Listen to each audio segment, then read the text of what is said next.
Happy Christmas Eve, everybody. It's Paul Leston Jr., a.k.a. Boy Green. Justin Fields was placed on IR, ending his 2025 season and likely his Jets career. We talk about it. Boy Green Daily starts now. I'm going to lose my gosh darn bananas. Boy Green Daily starts now. Zoinks! Boy Green Daily, Boy Green Daily, Boy Green Daily. Let's go!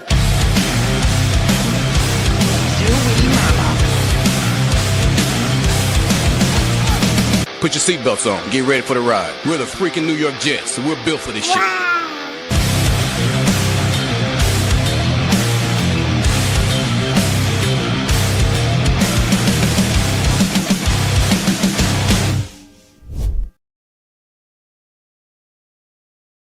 Everybody, I'm Paul Leston Jr., a.k.a. Boy Green. I'm the New York Jets digital reporter for Heavy.com. Welcome to Boy Green Daily, a daily New York Jets video show, also available wherever you get your podcast. Merry Christmas Eve, everybody, and we'll be with you on Christmas tomorrow as well. Thanks, everybody, for joining us here on the program. And yes, Hep, we do have family that is over. The in-laws are here. They are sleeping, so I am talking quietly. So some ASMR happening here on Boy Green Daily. So I'll try to control the volume of my voice as I'm doing this. So yes, that is true. It is the holiday season. We do have family here, so I'm trying to be as respectful as possible here on Boy Green Daily. If you guys do need me to talk loud or anything of that nature, please just let me know and I will do so. All right. Real quick off the top, Mother effing Chew gifting a Boy Green Coffee Club membership. You love to see it. Baby, that's for sure. Ah, yes. Beautiful. Thank you, MFC, for your consistent gifting and helping with everything on Boy Green Daily. We appreciate it. You're now up to 15 raffle tickets, good sir. I'll try to update the banner ASAP, but know that we do have that covered on the Excel sheet for our giveaway for this month, which we appreciate. By the way, that membership went to Vern. Welcome back, Vern, here on the program. All right, folks. Make sure you guys interact with the YouTube poll that is up as well here on the channel. Okay. Make sure you guys interact with the YouTube poll that's up on the channel. And the question is this: have we seen the last of Justin Fields in a Jets uniform? Yes, this thing is over. Or no, he will return as QB2 in 2026. So make sure you guys vote on that YouTube poll as well. Because here's the thing. Let's talk about the news first. Yesterday, Aaron Glenn spoke on a Tuesday. By the way, I just want to give a quick shout out to the Jets. Thank you to the Jets for doing their normal Wednesday presser on Tuesday for Christmas Eve. I can only assume that was the reason they did it. So thank you to the New York Jets. As a guy who does Jets content all the time, I'm going to try to spend as much time with my family today. And I do have Jets work to do, but I'm going to try to work it in around family time. So I do appreciate the Jets hosting a Tuesday press conference instead of a Wednesday press conference in the middle of the day. So thank you to the New York Jets for that. I appreciate it. So Aaron Glenn spoke last night, and he announced that Justin Fields was being placed on IR. For folks who don't know, when you're placed on IR, you have to miss a minimum of 4 games. With only 2 games left to play, that means Justin Fields' season is over. And we'll play I want to play a clip. We'll start off here. Here's a clip that I found very telling, right? So, okay, Justin Fields' season is over, but he's still signed for another year through next season. He signed a 2-year deal for $40 million, $30 million of that guaranteed. We'll explain the cap ramifications if the Jets decide to move on. But I found this exchange very telling between ESPN's Rich Cimini and Aaron Glenn about the future of Justin Fields. It's a quick clip. Listen to this. Do you anticipate him being back next year? We'll see how that goes. We're focused on New England right now. I had to ask. I know you did. To me, that's very telling because I don't know if Taylor Sterling's in the chat, but I know he has been a big Justin Fields supporter, and he has often said that, hey, man, let's not just write it off. Justin Fields could be back as the QB2, and we've put it up as a poll so you guys can interact with it. It's not official that he's not coming back next season, but let's start to play the mind games here for a second. Justin Fields is under contract for next season. If you're Aaron Glenn and you're asked, do you anticipate him being on the roster? My response would have been, if I was a coach, is he under contract? Yeah, I expect him back. Why wouldn't I expect him back? He's under contract.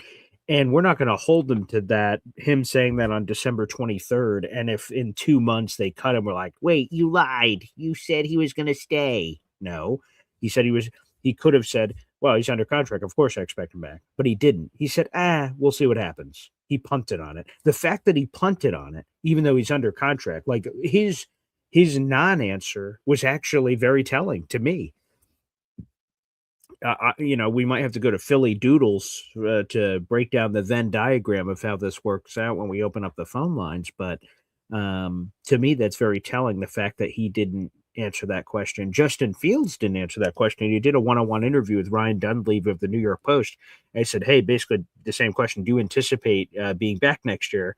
And I've got the quote. We don't have a video for this one. It was just at his locker. But here was Justin Fields' response to basically, do you anticipate being back next season with the Jets? This was what he told Ryan Dunleavy. I don't know what I'm going to eat for dinner tonight, so I can't even worry about what's going to happen after the season. We'll just see and take it day by day.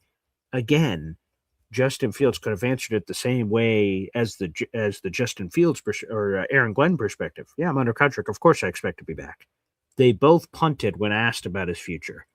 That to me is not a very good sign that Justin Fields is sticking around, to be honest. And if the Jets do decide to move on this offseason, here is the cap ramifications here, which are important to note. I just dropped this article on heavy.com earlier. Okay. So this is how the cap ramifications work out if the Jets decide to move on. Okay. So he signed a 2-year deal for $40 million. They will have paid him $30 million guaranteed for 9 games. Here's how it works. The Jets, if they released him pre-June 1, so that means just cutting him today, basically, they would incur $22 million in dead cap, and they would get $1 million in savings.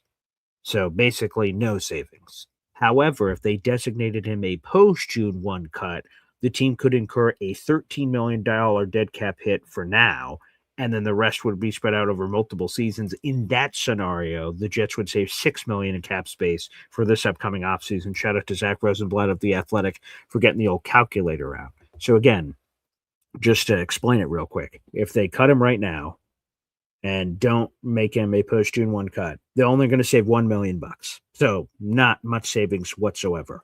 If you make him post-June 1, you get $6 million now. Now, eventually, you're going to have to pay the Pied Piper, but that's the explanation of how it works. And to me, I believe where it all went downhill because, again, the Jets signed him to a 2-year deal for $40 million. You just heard me explain the cap ramifications of, like, it could be $1 million in savings at a bare minimum, or it could be $6 million in savings, which is nothing. There's like zero cap impact with that. That's not significant savings whatsoever. So you could say to yourself, you're a Jets fan watching the show right now, you're listening to the show on Christmas Eve, you could be saying, well, why don't we just keep him? Couldn't he be QB2? Well, where I believe it all went downhill was how Justin Fields handled himself publicly and privately. So Justin Fields gets benched for Tyrod Taylor ahead of the Ravens game. Justin wasn't playing well enough. The Jets benched him, and we've never seen Justin Fields again. His last game was, ironically enough, against the New England Patriots, and now we play the Patriots again for a rematch coming up this weekend. Justin Fields, so he gets benched, he's no longer the starter. Justin Fields reveals that the team approached him about running a small set of wildcat plays where they could utilize his speed and get him involved. Justin Fields told the Jets and the media that he had quote-unquote mixed feelings about participating in that role because he felt like coming in cold turkey off the bench, he could have soft tissue injuries, and that sort of, rubbed him the wrong way. Rich Cimini described that interaction as, quote, raising eyebrows. And on social media, Justin Fields got lit up for his refusal and or hesitance to help the Jets in any way, because 2 weeks earlier, he said he would do anything to help the team. And then when they're like, okay, do you want to help the team this way? He's like, ooh, that? Again, the Meatloaf song, anything but that. Ooh, not great. So I think if Justin would have continued to just be the team player, I think there it was a path, despite his ineptitude on the field. There was a path to him being the QB2 because the Jets are going to need to completely reset this quarterback room. They're going to bring in a rookie, I imagine, whether it comes at the top of the draft or at some point in the draft, and then you're going to pair that guy with a veteran. Justin Fields, in theory, could have been that veteran. You're already paying him, but I think that's really, quite frankly, to me, where it went downhill. All right, let's get to a super chat in here. Shout out to Foxy. I appreciate this $5 super chat coming through. When we get a super chat, we go to my beautiful daughter, Zariah Luna. Wow. Wishing you, Paul, your family, and the Boy Green Coffee Club a Merry Christmas and a happy and healthy 2026. Foxy, thank you so much for that. It's been a wonderful year. I've really enjoyed how the Boy Green Coffee Club has continued to expand, continue to grow. It's been an absolute pleasure. I'm humbled by how many people have subscribed to this channel, watch this channel, listen to this channel. For the audio-only listeners, the people that watch live every morning on Facebook, YouTube, or Twitter, or watch later, they just sort of stumble into it. No matter who you are, where you are, or anything, I appreciate you. And so it's meant the world. So thank you, Foxy, for that. Very kind. And of course, let's add that to your raffle total so far this month. Let me take a quick gander here and see. Okay. Yes, that, let me do the quick math on that one. Okay. That will give you 3 raffle tickets so far this month. So, Foxy, thank you very much. Thanks for the super chat, pal. Yes, we'll open up the phone lines in a little bit. We'll talk about a raffle, which includes this Jet Santa Funko Pop, very festive. We got the Nick Mangold tribute shirt. I was just looking at it yesterday, fresh out of the package. Very nice. We've got the Nick Mangold tribute shirt. Let's pull that up here. Very nice.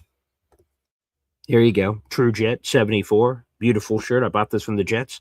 Those proceeds went to the National Kidney Foundation, which is unfortunately how I lost my grandmother, and also how we lost Nick Mangold. So a cause very close to my heart. Thank you very much. That will be part of our raffle. Again, if you guys have no idea what the hell I'm talking about, and this is your first experience of Boy Green Daily, normally I'm not whispering, but again, I'm in a house with a lot of people sleeping. We have family visiting for the holidays, so I'm trying to be respectful. My sort of studio is in the middle of the house. Eventually, I'll be in a place where my own studio is in its own sort of office space, but not at this point. So this is not normally how I speak, but hopefully it works out for everyone who's tuning into the show right now. But if you spend $3 on my channel, every single month we do a raffle. So if you spend $3 at any point, if it's $1 a day or it's $3 all at once, it doesn't matter. I keep track of it. You're eligible for our giveaways where we do prizes. And then on the first of every month, we give away a bunch of stuff, and then we reveal, hey, here's what's in the running for January. And we have some really cool items. I've collected a lot of cool stuff for the upcoming raffles, and I think you guys are going to really enjoy it. We've got jerseys. We've got special commemorative coins. We've got all kind of hats. I mean, we got all kinds of fun stuff that I'm very much looking forward to. So, guys, make sure you get it while the getting is good from that perspective. For sure. We'll also chime in through the comment section here in a second. But one last thing I want to say on Justin Fields, and then we can continue to answer questions about Justin Fields. But one more thing I want to make sure I say. You know, I'm going to put up this picture on the screen, and they say picture is worth 1,000 words. This picture that's on your screen is Justin Fields from week 1 of the New York Jets-Pittsburgh Steelers game, and he's doing the take flight celebration. And I got to tell you guys, for a brief moment in time, I said, oh, man, that's amazing. I love the Jets celebration. I think it's one of the coolest celebrations.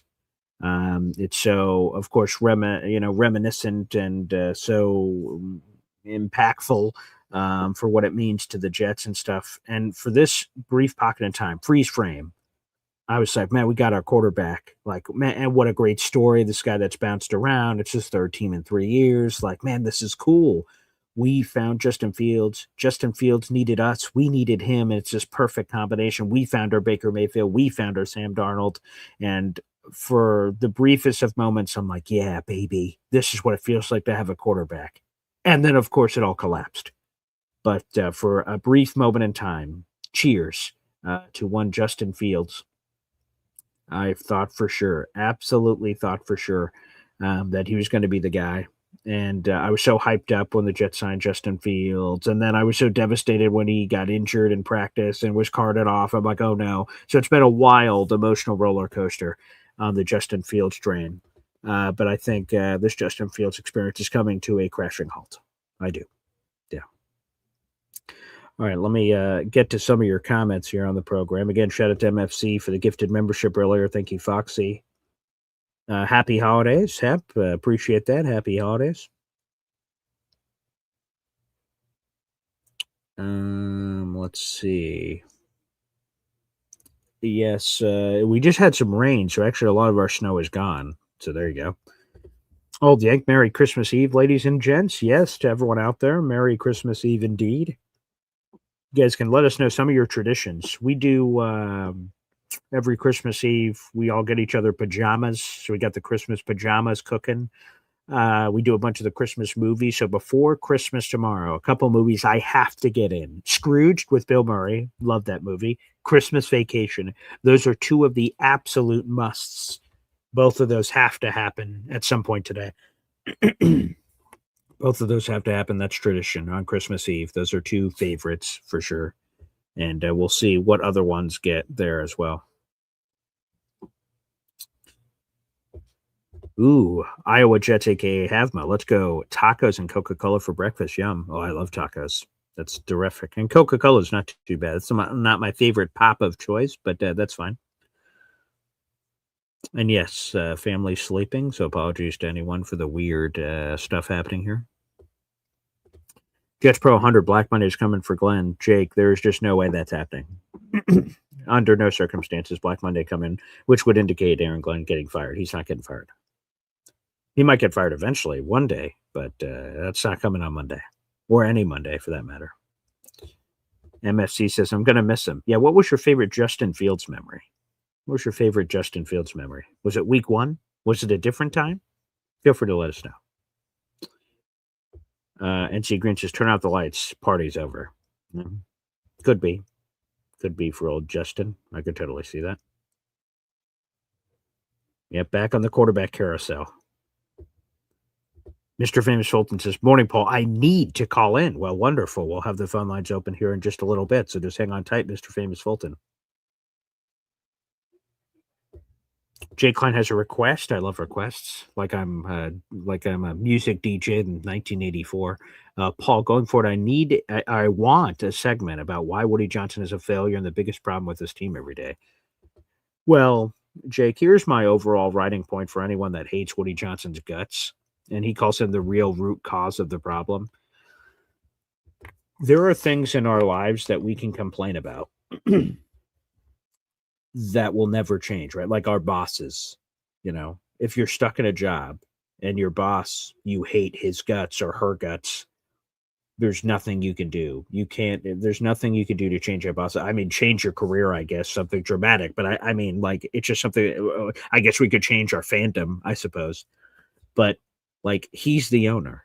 He's got a young son, Brick, who's likely going to take over the team when he kicks the bucket. Like, he and his family are going to be here for the foreseeable future. So to me, doing a segment complaining about Woody Johnson is just yelling at the tide. I'm on the front porch yelling at people to get off my lawn. I just don't see the point. If people believe that's the root of the issue, God bless. To me, I think we just have to sort of embrace that he's the owner and try to overcome it. Look at the Knicks, right? Everyone makes fun of James Dolan, says he's a shitty owner, and yet the Knicks are trying to turn it around. So I think you can overcome poor ownership, and we'll see if they can.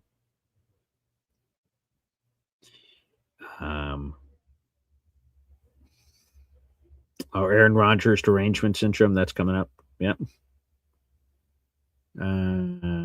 Justin Fields is a great guy. Yeah, he seems like a nice person, I guess. Jamal Joseph says, bye, Justin. Don't let the door hit you on the way out. Oof. Well.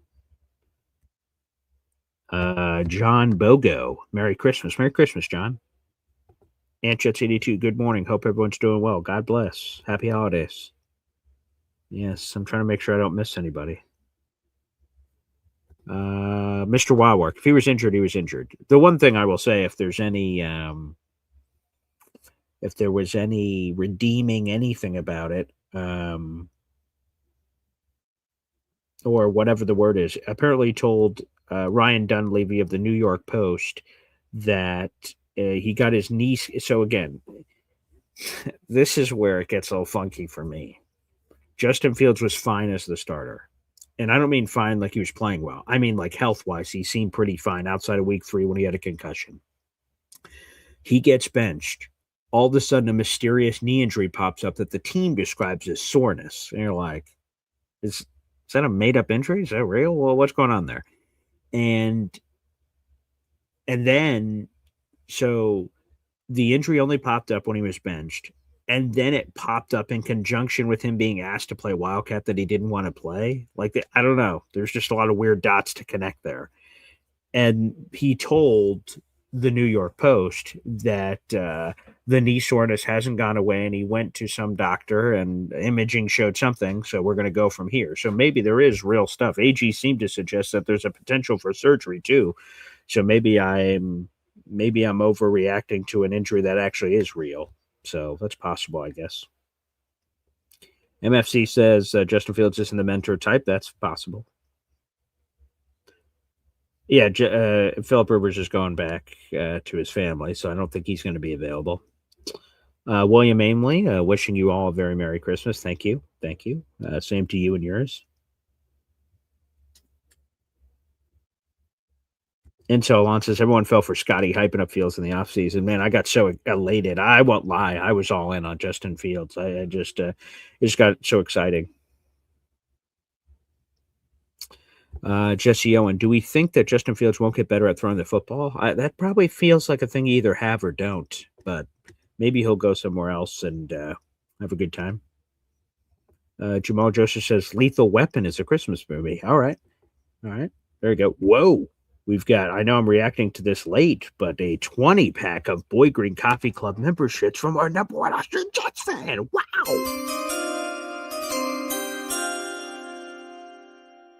Christmas, happy holidays, and It's Jets,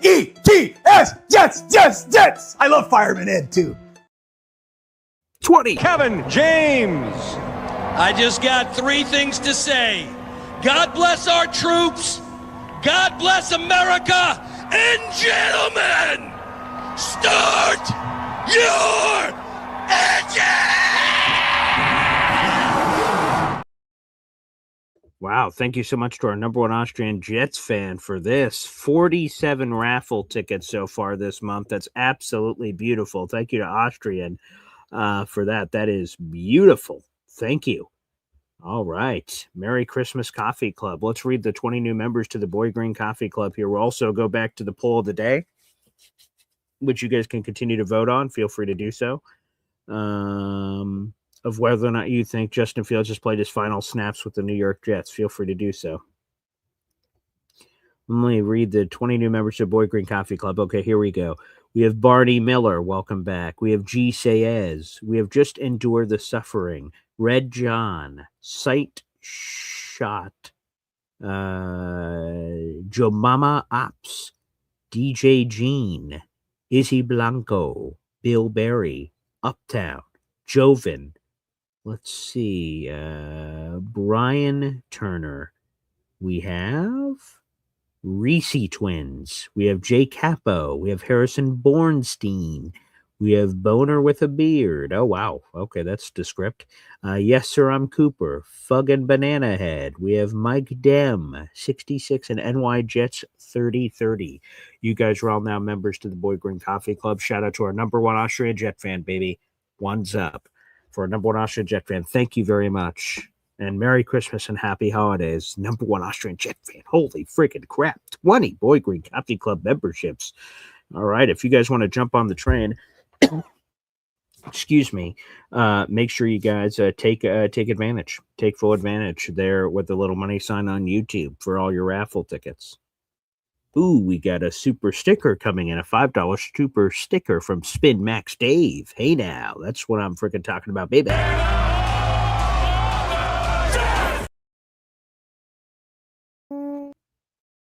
Wow. All right, Spin Max Dave, we'll add that to the total. Thank you very much and happy holidays, pal. I believe this is your first contributions this month. Let me double check my sheet here. Yes, it is. All right, Spin Max Dave, thank you very much, pal. And that is a raffle ticket for a contest. So excellent. Yes, yes, yes. Okay. All righty. Nice. All right. Shout out to you, Spin Max Dave. Thank you, sir, for the super sticker, baby. Oh, yes.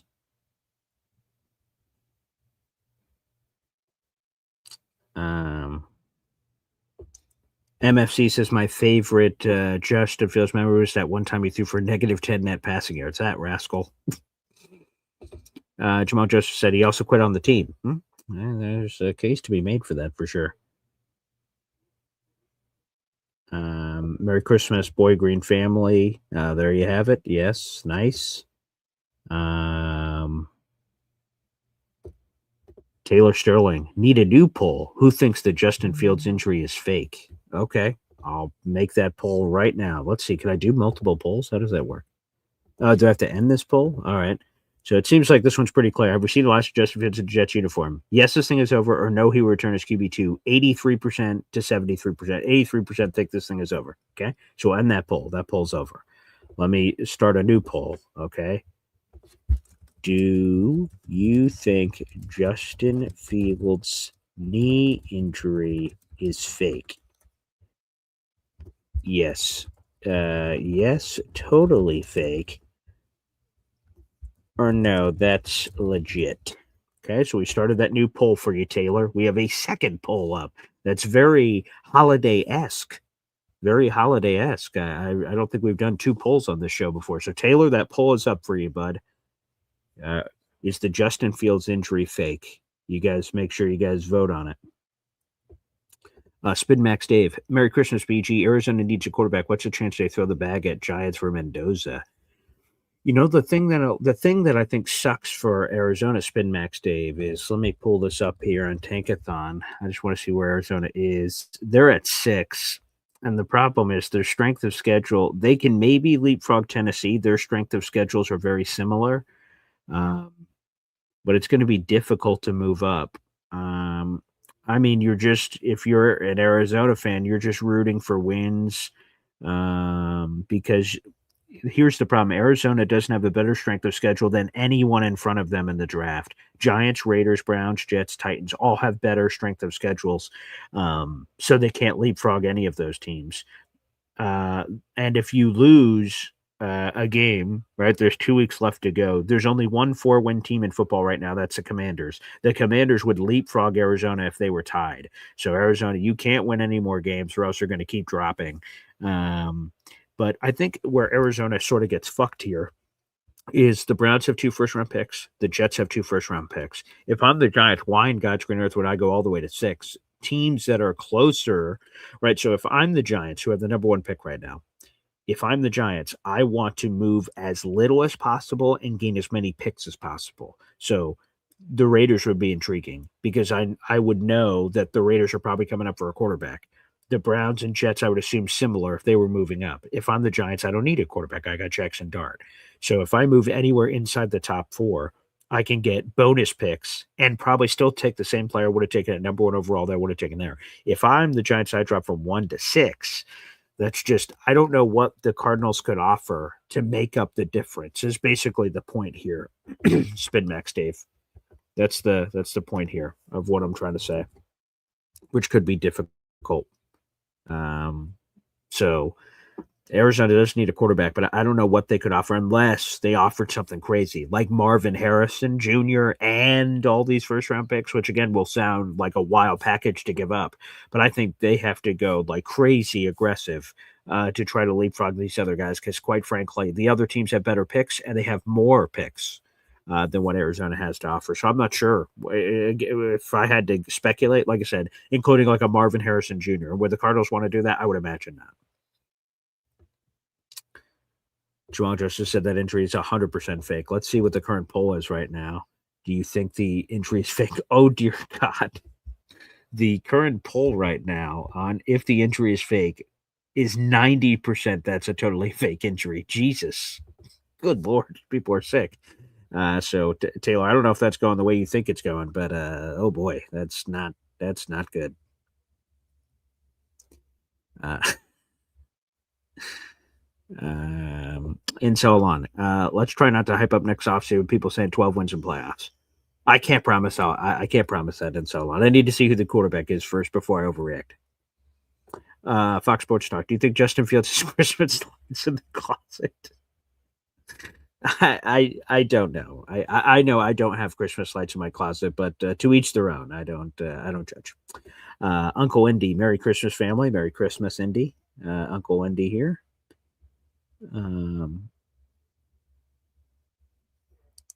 Let's see here. Shout out. We got Philium in here. Very nice. MFC, Jared B, Havmo.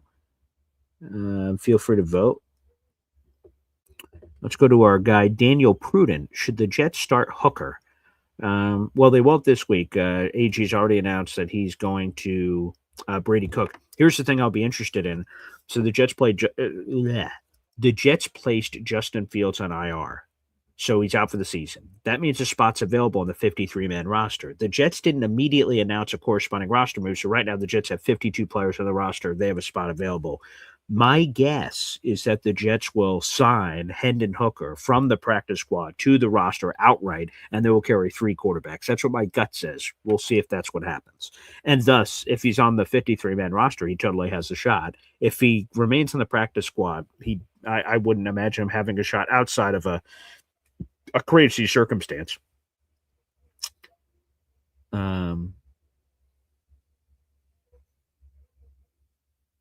Taylor Sterling. BG, do you remember the reports of his legs being hurt, and that's why we weren't calling runs for him like week 4?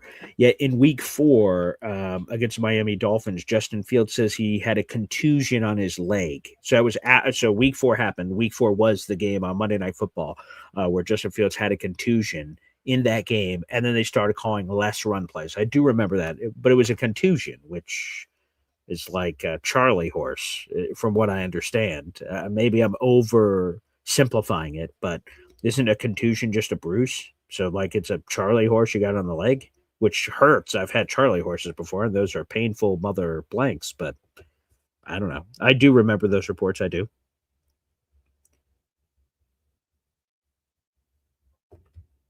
Taylor Sterling says, no one that matters has said he quit. He said he quit. I don't trust Samini. Zach Rosenblatt wrote, I don't know if you trust Zach, Taylor Sterling. That's up to you, I guess. But in his article he wrote last night / this morning, he also had the Justin Fields injury stuff in there. But you can take that for what you will, I suppose. Uncle Indy says, I'm open for Tyrod coming back. I'm not because of all the injuries. He seems like a good guy, though, I suppose. Marcus Mariota and free agency, Daniel Pruden, that could be possible, sure. Kirk Cousins is on the table, sure, that's it. Yep. Malik Willis, maybe, I guess. No Kirk Cousins. Everyone's going back and forth on these. William Manley says, number 1 Austrian Jet fan's a real stand-up guy. I love Austrian. He's been an OG supporter for a long time. Shout out to Hop on Pop here on Christmas Eve. Hey now, good to see you, Pop. Philium, I was all in on Fields too, BG. Still can't believe how poorly he played. Could it be the curse? Maybe. I don't know. I think multiple things can be true. I was all in on Justin Fields. I thought he was the best option that was available. The other options, according to Connor Hughes, maybe Connor Hughes is wrong, but the other options, I remember in free agency land, this past offseason, when they were talking about quarterback options, Connor Hughes said the 3 guys on the Jets list in some form or fashion was Carson Wentz, Marcus Mariota, and Justin Fields. And I was like, Jesus, Marcus Mariota and Carson Wentz are expired products, with all due respect. And then Justin Fields was 26. I'm like, well, that's sort of upsidey. Why not give it a whirl and see? So sure, I guess it could be just the quarterback curse, and it's just very hard to succeed here, I suppose. But the reason why, now that the Justin Fields experiment is over for at least 2025, maybe forever, I tried to be, you guys could go back and watch the tape. I do a show every day, for Pete's sake. The evidence is out there. I tried to continue to defend Justin Fields. Guys, I know this stat. Justin Fields my guy. Justin Fields my guy. But ultimately, the stat I could no longer defend is 4 games with under 60 passing yards. And I had people on Twitter telling me last night, they're like, hey, man, your passing yards don't say everything.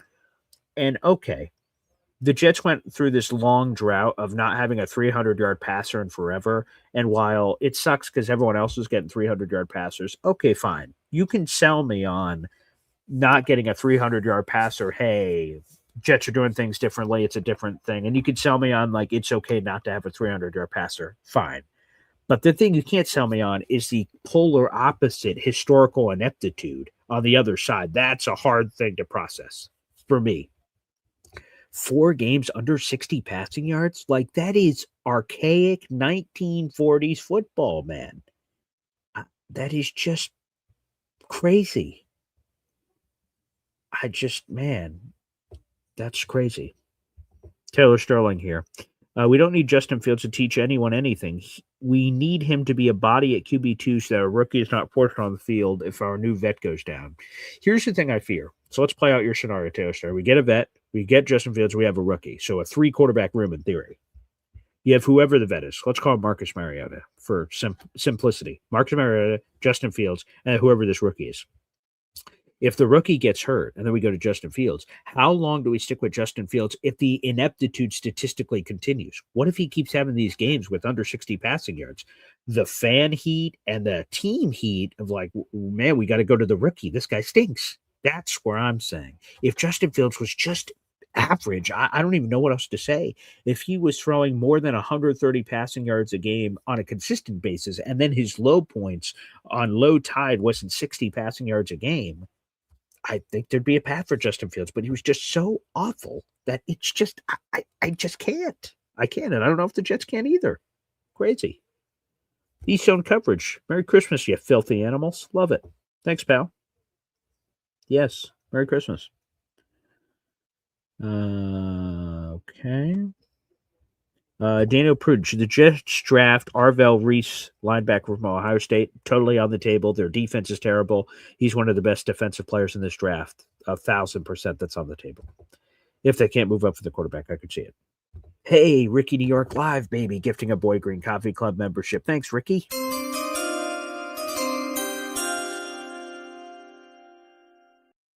New member to the Boy Green Coffee Club here in just a second. I just want to see if that's your first membership of the month. I believe it is, but I have the attention span of a goldfish. No, it's not. I'm a liar. It's your 3rd raffle ticket of the month. All right, beautiful. All right, again, guys, vote on whether or not you think that Justin Fields' injury is fake ski. Make sure you guys let us know. All right, let me go back to here it is. That went to Liberty. That membership from Ricky New York Live went to Liberty. Thank you very much, Ricky. Appreciate it, pal. Thank you. Thank you for gifting that membership, a raffle ticket to the Boy Green Coffee Club in a super chat shout out as well. A double deck from the old Rickster. Wow. A member for 13 months on the channel. Merry Christmas, Coffee Club. Thank you, Ricky. I appreciate that. And I'm looking forward to your Christmas night show. I just got to remember, because we have a triple header of NFL football. I just got to remember if I hop on YouTube, I'm a subscriber to Ricky New York Live. So it'll remind me that you're on, and then I'll be able to jump in there. But that's just what I just have to make sure I'm on YouTube on Christmas night. He's going to host a Christmas night hangout, which will be awesome. Mr. Famous Fulton, Paul, do you think the Indianapolis Colts could make it to the playoffs? Could they? Sure, they could make it to the playoffs, but will they? I don't think so. I think they're unfortunately going to lose out, finish 8-9, and miss the playoffs. They have I don't have the percentages in front of me, but it was like a 3% chance or something of making the playoffs, so their chances aren't very good, Mr. Famous Sultan. I'm so sorry. William Amley says, I still think their quarterback would drop to them at number 3. I mean, that'd be great. Give up less assets. I'm all for that. Yes. Let me see. NC Green, I'm concerned the Jets' strength of schedule will raise a decent amount after playing the Patriots and Bills. That's a fair thing to be concerned about. Again, I'm not a mathematician, so I'm not exactly sure how that's all going to play out and what the numbers all mean. That's above my pay grade, but I am curious to see it. Anchets82 says the Justin Fields injury is as fake as AG saying we're trying to win now. There you go. Let's see here. Merry Christmas, Fox Sports Talk. Good morning from my mother, my beautiful mother, Michelle. I don't like calling. I mean, like that's her handle. It says Michelle, but I don't like saying that, so I'm just gonna say Mom. Mom is the preferred. So, good morning to my mother in the chat. Thank you. Good morning, mother. Very nice. All right, we're about to open up the phone line. I just want to make sure I didn't miss anybody there as well. Taylor Sterling wrote, Rosebud didn't say he quit. I'm going to be honest, I don't think anyone said he quit. I think it's a more implied thing than saying outright that he quit. Rosebud didn't say he quit. Ritsamy didn't say he quit. They just implied heavily. Like, here's the. So I'm just going to read you what Ritsamy had in his piece. So you guys tell me what you think of this. Okay, wait 1 second.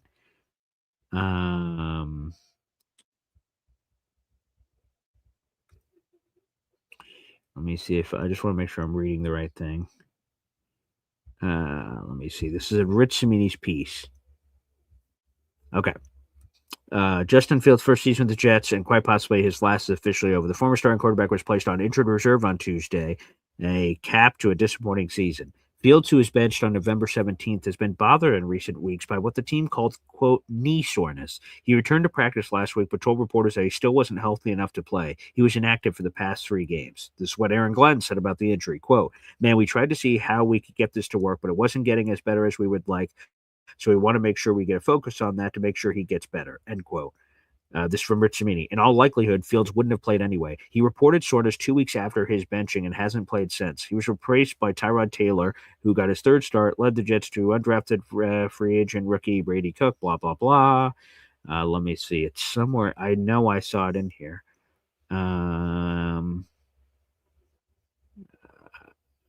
Let's see. Okay. Fields raised eyebrows November 26th. The response to a question about whether he would open to a small package play as a Wildcat quarterback to capitalize on speed. Fields said there had been a discussion about using him in that role, but he told reporters he had, quote, mixed feelings about it. He said he wanted to be a team player, but expressed concerns about the potential for injury, saying he would be prone to soft tissue injuries from going into a game cold. He noted that he was, quote, still not necessarily as healthy as I want to be right now. He was listed with a knee injury for 1 week in October, but it didn't cost him any practice time. Like, there's just all this implied stuff here, Taylor. Like, they're saying he was injured, but it didn't cost me any practice time. So again, no one's out. Fans are, and some people in the comment section are saying that he quit, but like credentials reporters are not using that word.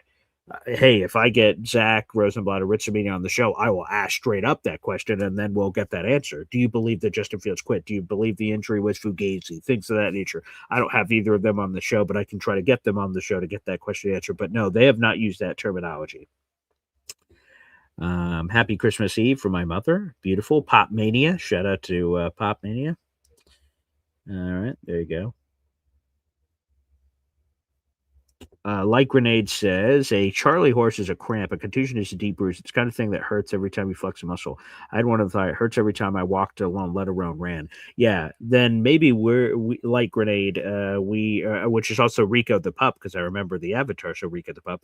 Yeah, then maybe we just have different interpretations. When we played like baseball, and then a baseball hit me in the meat of the thigh. And then we pulled up my short to see the injury, and there's a massive purple welt on the middle of my thigh. We called that a Charlie horse. So again, maybe we're just having different interpretations of a Charlie horse, which is possible. That's what I remember we called it back in South Carolina when those kind of injuries happened. My mother's having big breakfast and mimosas. Super jealous. Not of the mimosas. I don't really drink, but the big breakfast, which is bacon, potatoes, things of that nature. Daniel Prudent. BG, do you think the Jets are cursed at the quarterback position? I mean, it seems that way, certainly, but I don't believe we're just cursed forever. I have a light at the end of the tunnel mentality. I have a glass half full mentality. I believe eventually the Jets are going to make it out of the other side, and one quarterback will be the savior, and he will come in here and he will help turn the fortunes of this franchise around. I believe that in my soul. So are we cursed? Maybe, but someone is going to turn it around. NC Green BG, all I want for my Jets Christmas is blank. We're actually going to do a show. Me and Woody are going to do a show. It'll drop on Christmas. It'll be at 3:00 at Boy Green Beach Woody time, and we will tell Santa what we want for Christmas, our top 5 Jet things we want for Christmas. So tune in for that. But I'll give you a spoiler alert. It's clear as day. It goes to the last question I just said. I want a quarterback. All I want for Jets Christmas is a quarterback. A quarterback, and there's no name, although everyone's going to say Fernando, but to me, here are the qualifications of looking for a quarterback. I want whoever this next quarterback is for the Jets to, on any given week, I think we have a chance because we have this quarterback. I want this quarterback to rally the troops. I want people to believe in him. I want when people talks, he listens. I want this quarterback to be able to make dynamic plays on the field, whether it's with his legs or with his arms. I want him to be a leader of the NYJ. I want him to have that C, stitched to the front of his jersey. I want him to throw touchdown passes. I want us to be in the conversation. I want us to end all the quarterback droughts that have been going on forever here. 4,000 passing yards. We haven't had that since 1967.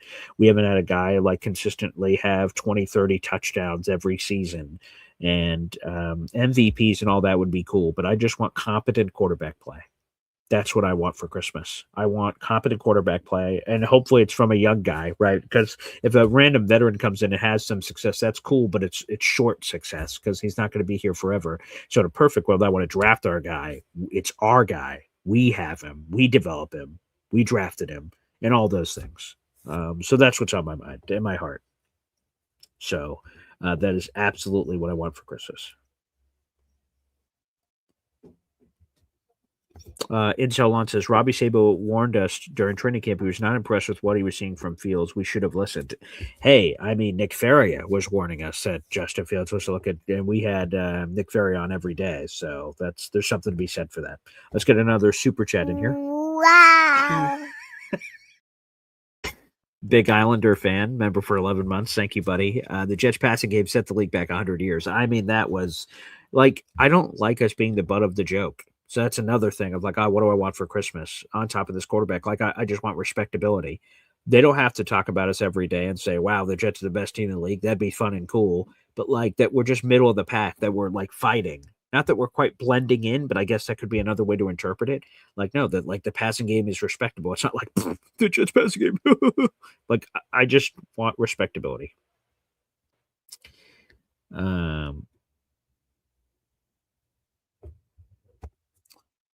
Light grenade. You're not putting a round one quarterback rookie at QB3. That's never happening. If it does, you start to worry a lot. Well, that's what happened with Jackson Dart with the Giants over the camp. Now he eventually got crowned QB2 before the season, but he started off as QB3 in camp. Russell Wilson and James Winston were ahead of Jackson Dart. Now, I'm not saying the Giants are the model organization to be able to copy and paste Rico, but that did happen with the Giants. MFC, for some reason, BG, Taylor Sterling doesn't believe Justin Fields is inept. So I guess that's where we're just, I guess that's just, where we're at. And that's fine. Different strokes, different folks, I suppose. Taylor Sterling says, MFC, I'm not saying Justin Fields is good or should be the starter. Don't put that evil on me. Okay, there you go. All right.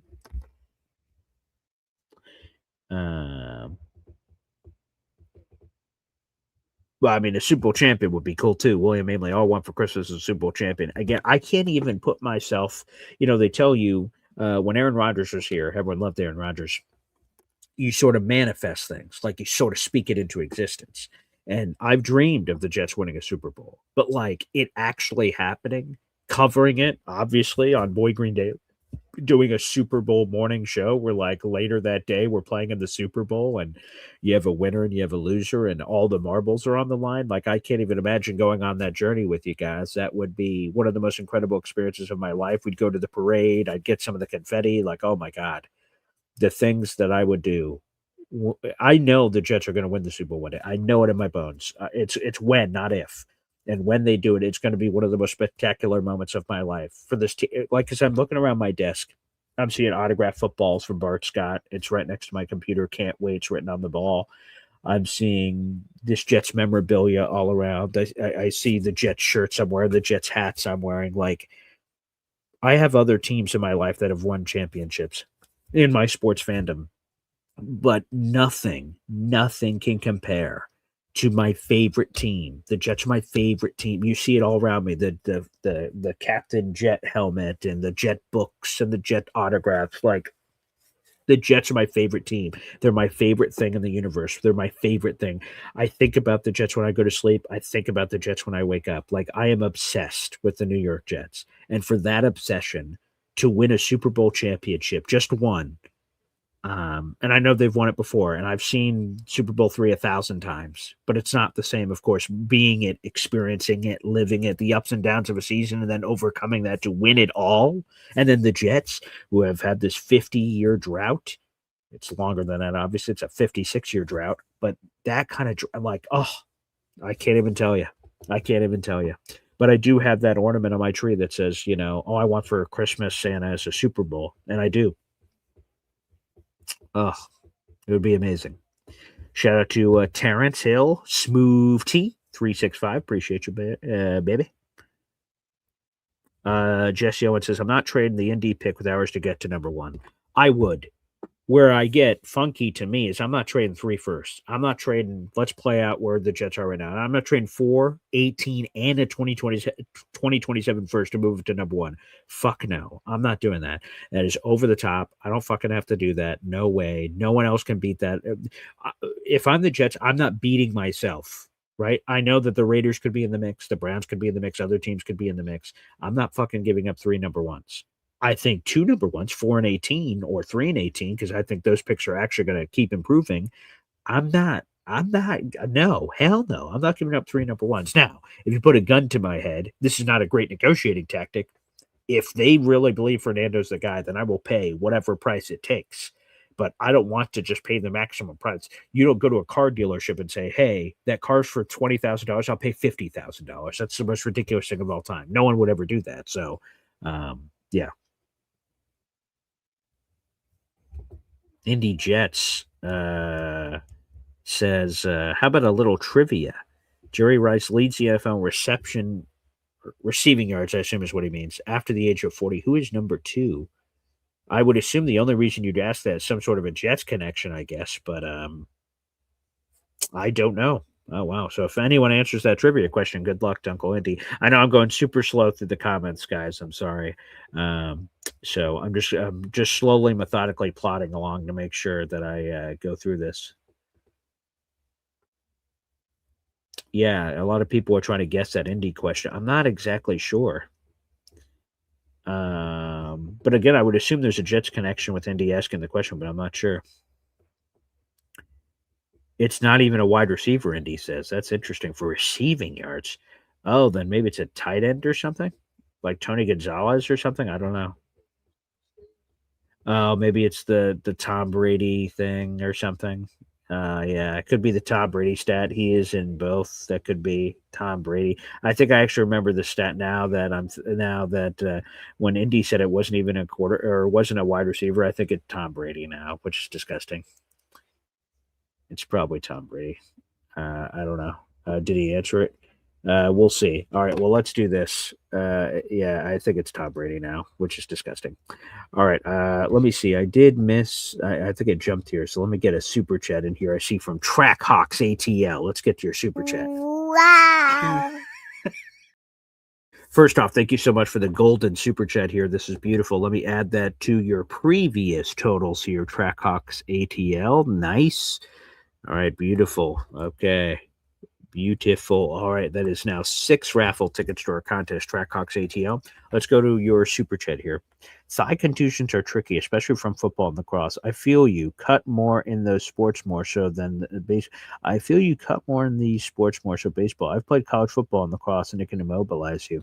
So, okay, maybe I'm underrating it. Maybe he really does have this very serious injury, which, by the way, let's go back to the poll. What are you people saying out in the audience? Do you think Justin Fields' knee injury is fake? Yes, totally fake, or no, that's legit. 83% of you think it's totally fake. So take that for what you will. Maybe we're all just trying to fit this Justin Fields as a quitter narrative, and we're just trying to say the injury's fake because he didn't want to play Wildcat and he's making things up so he didn't have to play Wildcat. I don't know. Maybe we're all making it up. Maybe we're all blowing it up. I don't want to have this negative perception of Justin Fields. I always thought he was a stand-up guy. I thought, man, he's never going to say things that are going to ruffle feathers. You can say what you want about his play on the field, but he's always going to be this team locker room guy. And then, like I said, I'll be very open about it. When I heard this Wildcat comment, that totally changed my perception of Justin Fields, and I hate that for myself, that it changed in such a way. Trackhawks ATL. So I hope that's not true. I hope it somehow got misinterpreted or something. Is what I hope. But yeah, I never played lacrosse, so I can't really speak to the lacrosse people in our audience. But yeah, I don't know. All right, let's do this. I said I was going to get to the phone lines early, and then I did basically an hour of no fans. So let's get to the phone lines here on Christmas Eve. Play quick hep timeout. We'll welcome in your phone calls. 1, 2, 3. Whoa! Fucking daily, fucking daily, fucking daily. Talking Jets football, man. Fucking daily, fucking daily, fucking daily. The New York Jets football club. Offense, defense, special teams, watch Jets football with Boy Green. Everyone, J-E-T-S, Jets, Jets. Boy Green, fucking daily, fucking daily, fucking daily. Talking Jets football, man. Boy Green, fucking daily, fucking daily, fucking daily.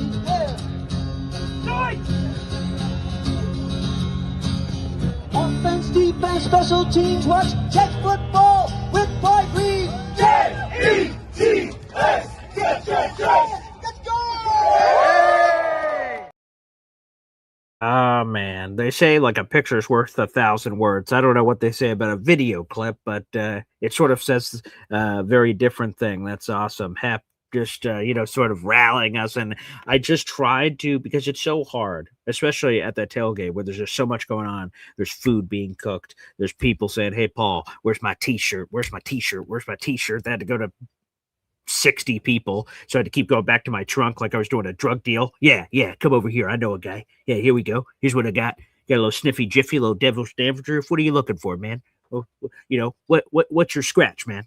So I kept doing that. But then every once in a while, I just tried to stop, close my eyes, and then open them again and just sort of take all in what that tailgate experience was, that moment in time, everyone deciding to come together in that moment. And again, I hope we're doing it for many more years to come, and I can do that same thing in my head of embracing all of it.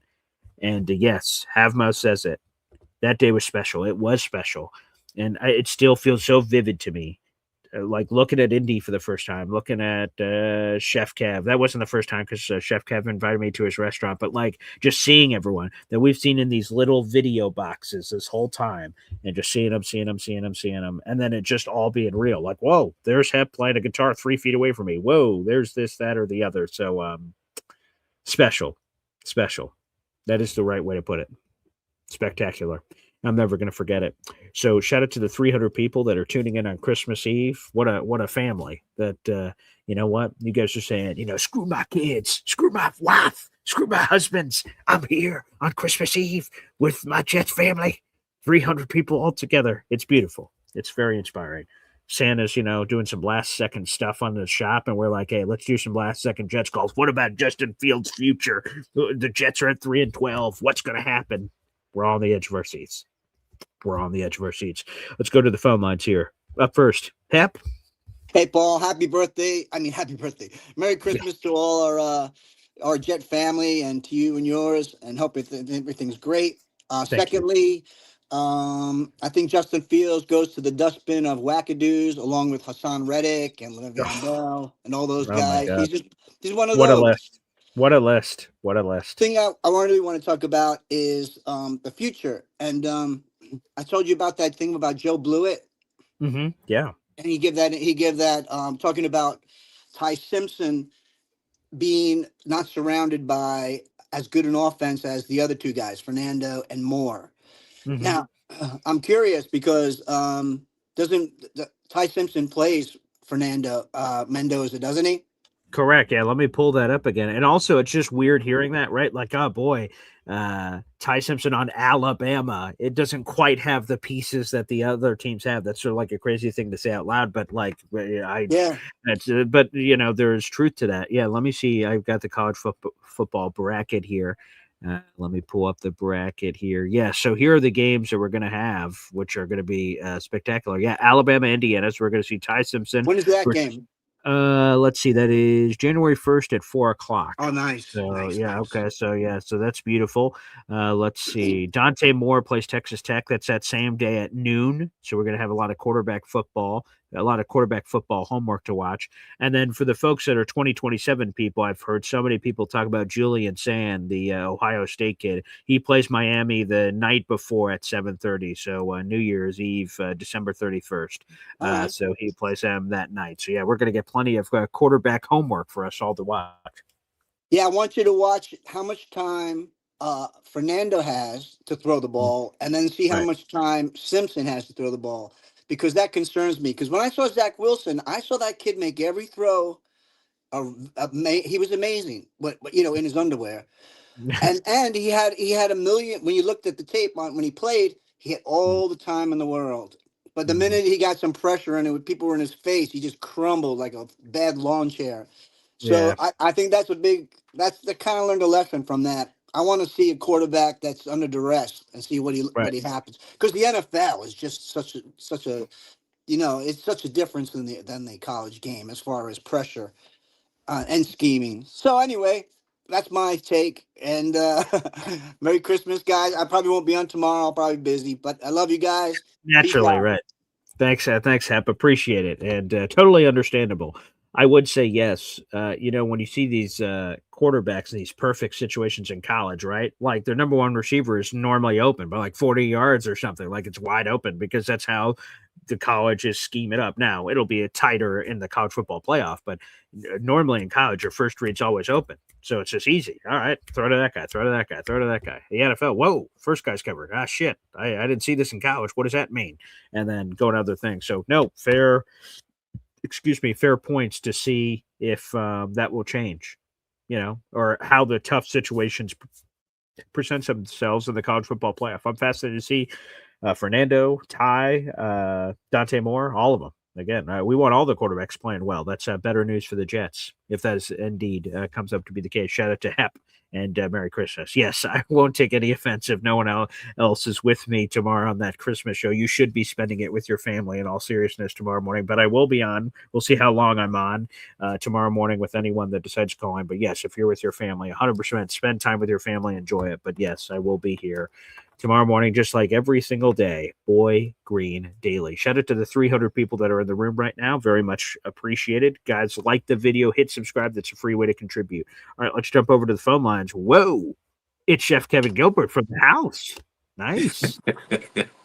ABG, man. That's why Hep is a legend, man. Like, everything that he said, man, he's pretty much spot on. Especially with how he's being able to sing as a musician, with that guitar stuff, seeing him live, being able to do that stuff, like, dude, that was magical. Just shout out to you, the coffee club members, man. Number one Austrian Jet fan, man. Keep doing your thing. 20-pack look crazy.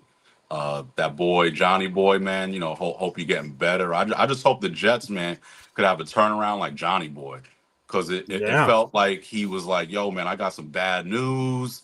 And then like that, he's like, yo, I'm going home. I'm like, yo, that's awesome, man. He said meds was kicking in and all that. So, good to see. It's kind of a slow start to the week, I guess. Not really too much going on. I mean, we could beat up AG some more. Justin Fields, he's irrelevant, man. Like that's kind of it. I mean, we could go back and forth with he quit or he's lying, whatever it is. The fact of the matter is the guy's trash. He sucks. We like even during training camp, man, because I've been going to training camps for years. Like, y'all can say what you want about Rodgers, man. When Rodgers was there at training camp, he was lighting it up. When Fields was there, there was mistakes. There was stuff that didn't really look good. The offense wasn't really clean. Like, there was some issues. The field goal kicking, like, well, we had the kicker, like he was kicking, like he was missing field goals left and right. Yo, really didn't look good. I mean, and the defense, yeah, they looked all right, but they're going against this poor offense. So, it's kind of what it is. But with the field stuff, like like us as fans, man, we all wanted this stuff to work out. It just didn't work. And then with Mhm. him really not like progressing and doing better, and the scheme stuff, like I don't know what it is. I don't know if Tanner was just like, you know what, this run stuff isn't really sustainable. Yeah, it looked great week one. Like I was bought in. But then it was just, after that, man, it just didn't really look all that great, and just he was spending too much time in the pocket holding the ball. It's like, yo, just let it rip. Yeah, he wasn't throwing an interception, but he wasn't even throwing the ball. He was Mhm. just taking sacks, man. Like when you're passing the ball, when you're a quarter, three things happen. We all know this. Two of them are Mhm. bad. Mhm. So, just take a shot, man. That's what Brady was doing this last game. I'm gonna keep it real, man. I didn't even really watch the game, to be honest, man. Like I've been going back and forth with in the Poconos. I'm getting ready to go right now with my son to Ooh, meet the nice. rest of the family out there. Great. But on Sunday, I came from the Poconos with my son. We stayed at the restaurant, 6 9. We bounced, went to Dave and Buster's, and Ooh, then we saw nice. that, that touchdown. All right, where I'm like, yo, it's crazy, man. I don't cheer for losses, man. But I saw Mhm. that touchdown that the Saints got. I'm like, ooh, all right. I'm like, Like, all right. And my it's son's hard to like, blame yo, you. what are you doing? I'm like, he was like, we're losing. I'm like, I know, that's good. He was like, Yeah. what? And I was Yeah. like, yeah, with the Giants, we want the Giants to win. That was last. Obviously, this week we don't want them to, or whatever the math is. BG, I trust what you pull up. Yeah. Pops comes on. Shout out to Pops. I don't really trust his math if he's talking Yeah. about No, no. mathematically eliminate, and all that.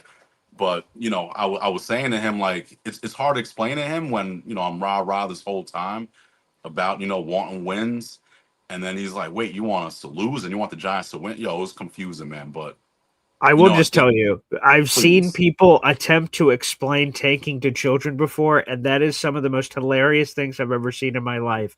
Of like, oh, Dad, green team, Jets, yeah, that's right. Well, actually, son, we need to lose, and then we need the orange team to beat the yellow team, but the blue team can't lose to the black team. And then he's like, what?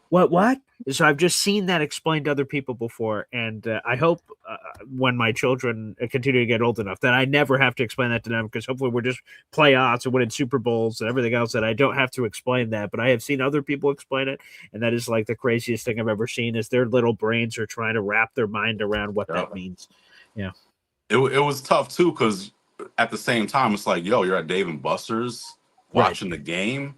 At that time, yo, the electronics, like the Wi-Fi for the games, the system or whatever, it all went down. So now we couldn't even play the games Oh my there. god. So we're watching the game, and then we're like, all right, we out. We gonna, saw Yeah, that yeah. touchdown, then I had to try to explain some stuff. So all the confusion, I'm like, all right, we out. And then we wound up going to Chuck E. Cheese, Ooh, and Chuck E. Cheese, nice. yeah, and that Okay. that that, that was a better time where I didn't have to watch the game. There's no Ah, there's yeah. no There you go. TVs, there's no like Right. sports being played at Chuck E. Cheese. So I didn't even watch it, man. And for me, man, like I can't like the rooting this stuff. Yeah, I Mhm. know it's good for it, but I can't, man. So I just couldn't commit to the Jets this past week.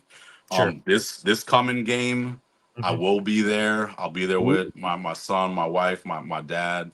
okay. We got the suite tickets. So we'll be there. So it's indoors and also outdoors. If it's a little chilly, I think it might rain too.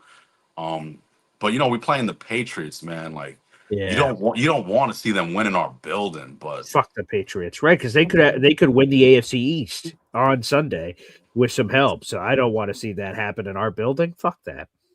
it's like it's the likelihood it's gonna happen. And what's best for our franchise and everything like that, like losing assets and all Mhm. that to trade up, man. This is the thing, man. Like I feel good when there's no football being played. Like when the season's done, like that's when I feel good. Like that's when I'm happy. I'm happy in the off season. We win the off season. We all know that we true. win. We walk around like our stuff don't stink. I'm 100%. telling you, like that, like that's it. The trades that go down, the draft picks, and this and that. Like, yo, ain't nobody got it better than us when it comes to the off season. No, sir. No. When the season comes, then it's like, yo, we back to reality. Like, yeah, this is our team. Yeah. And it's Christmas time, man. We want to be happy and all this stuff. I remember a couple of years ago, my son walked around with a it was the Black Friday game when we played the Dolphins. Yeah. Oh God. And he walked around with the all I want for Christmas is a Jets win. Yo, he was getting ripped up. And then when we left like out of our seats and started walking around right before halftime, yo, then we were on the lower level. We walked out. We saw the Fail Mary, and everyone's getting angry, and everyone's walking past my son's sign, saying some crazy stuff. I'm recording it too. Like, oh, I remember that. I watched that clip. Yes. Yeah, dude. I couldn't post everything. I'm sure not. People was talking crazy, and at that time he was like 7 or 8 years old. So I'm like, oh my God, yo, this is crazy. And they weren't angry at him; they was angry at the sign. No, and right. Especially because of Boyle throwing it. He couldn't even throw to the ends. He couldn't throw the ball 50 yards, man. Like, how did that happen? Unbelievable. How does that happen, man?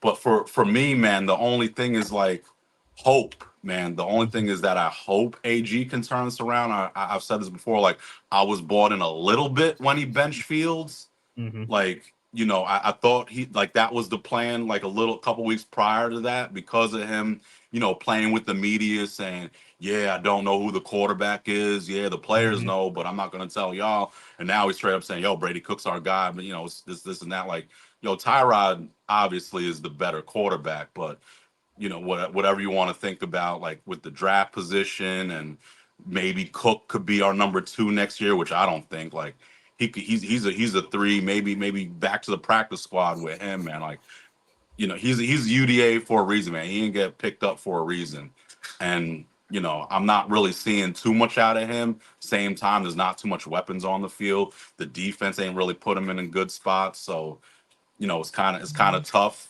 to really evaluate the full potential at this point. But I'm seeing him like hold on to the ball, man. It's almost like he's like too nervous at this point. With the Dolphins game when he came in at home, yeah, it looked good, man. I was watching that game. Yo, it looked good. But he made some costly mistakes, man. He had that turnover right in the end zone, man, right before the halftime, where we could at least have 3 points, on the board or whatever. But you want your quarterbacks at least to take chances, take a shot, So for Fields, man, hey, man, he got his bag. It would, as a leader, captain, you would want to see him more involved, like during the games, knowing he's not in, but like, talking to some people, like, hey, getting things right. But who's really gonna listen to him, right? Like, if I'm Cook, I ain't listening to Fields about his mechanics and what he's looking at, because Brady's already throwing more yards than Fields. Like, he didn't have less than 60 yards yet. No. Like, so for me, just do what you're doing, Tanner. I mean, you met Tanner. That's like one of the reassuring pieces that will be back. It's just the quarterback, man. Like, whoever we get, I just don't want to give up a ton of assets, man. Like, fair. A couple of 2s, man. This year's 2, next year's 2. If we wind up at 3, like, I'm cool with that. Obviously, the pick swap, we still keep the Colts pick. Like, it's gonna be tough, man. If we fall to 3, to give up a first and a second or 2, like, dude, then it's getting a little too. It's getting a little too rich, man. Because we still need to build a team, man. We need to build a foundation. And at this point right now, man, it's like, I don't really see a lot of pieces, man, where we can really feel good upon, like, yeah, this person, that person, like, they had an outstanding season. We could really build on these pieces. We have some nice ones, but I don't know if they're like really like good building blocks, man. That's like my whole thing. But yeah, finish the year however you finish it, man. We still gonna look, we still gonna root. It's tough. I mean, I don't really know what else to say, man. You saw my son at the Cowboys game. I did. Right? It was 30-3 going to the 4th, and he was crying. Yeah, at least we went to the Browns game and saw a win. Yeah, it was raining and all that, but at least we saw that, man. that's And then true. he'll be here for the Pats, so his record Awesome. will be 1-2 more than likely at these games. This will be the fifth one for me because I was at Cowboys, Right. the Browns, Mm-hmm. Falcons. So I saw the Falcons win. Mm-hmm. Okay, there you Um, go. where the Dolphins. I was at the Mm-hmm. Dolphins. Oh my Oh, God, that was a bad one. And in the Pats. So we still got to still support the team. yes. The best way we can. Yeah, it's painful. Yeah, we wish we had a better product on the field. But with Mm-hmm. these picks, man, and then just hoping that they'll get these things right. Because that's all I could do. I could just go off of hope. Because what I'm Right. looking right now, like Glenn's plan, what he's telling the media, the fans when he's being asked, that he's not telling us the plan. If Mm-hmm. if there's a concrete good plan behind closed doors, man, please execute that properly. Please. Because the Fields plan didn't work. The Wilkes hire didn't work. No. So those are the plan A's. Now we're trading ex Pro Bowlers, which I get. They was probably checked out, the production and all Mm-hmm. that. But we got to get something in return, man. We got we're us fans, man. We're dying for some wins, man. We're dying to see like a good product on the field. These consecutive losing streaks, Mm-hmm. not making the playoffs, man. Like, and we're still here. Yo, I'm still paying to come to these games. As sick as that sounds, and I'm still bringing my family to this stuff. Like, Mm-hmm. yo, my pops, he has like some bad health stuff, so I'm dragging his ass to this joint, man, Mm-hmm. on Sunday. But it's the time, man. Like the holiday season, Mm-hmm. the loved ones, man. Like if you just really gonna make this team like put some bad energy into you, and now you're pissed off at your family because the Jets didn't do well, this and that, man. Leave that alone, man. It's other problems that you got, man. Just try to be nice, be generous during these times, man. We got a new year coming up. Focus Mm-hmm. on taking care of yourself, being a better person, doing the stuff at your job, being great in everything that you can do, and just watch, man. That's all I have, man. I appreciate you, BG, man. Thanks for everything that you do, my brother. Thank you. Merry There he Christmas, is. y'all. Merry Christmas, Chef Kevin Gilbert, gracing us with his presence on the air. And man, enjoy the Jets Patriots game on Sunday. You'll have a special suite, very nice. Enjoy that. That'll be terrific. I just want to answer this because a few people have asked about this. Let's go to Gator McCluskey. What happened to your lighting situation? It looks like you have a flashlight pointing at your face. Let me just break the fourth wall here. There is basically a flashlight flashing in my face. So the construct of my house, because you guys were probably curious about that. So my podcast studio, which I'm doing this from right now, is literally in the middle of my house. It's just there's just rooms everywhere.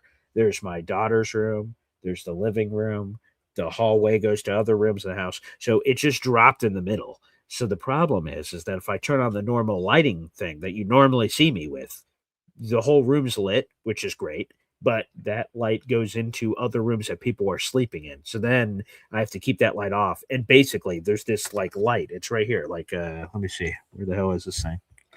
Yeah. So watch this. Okay, let me see. Okay.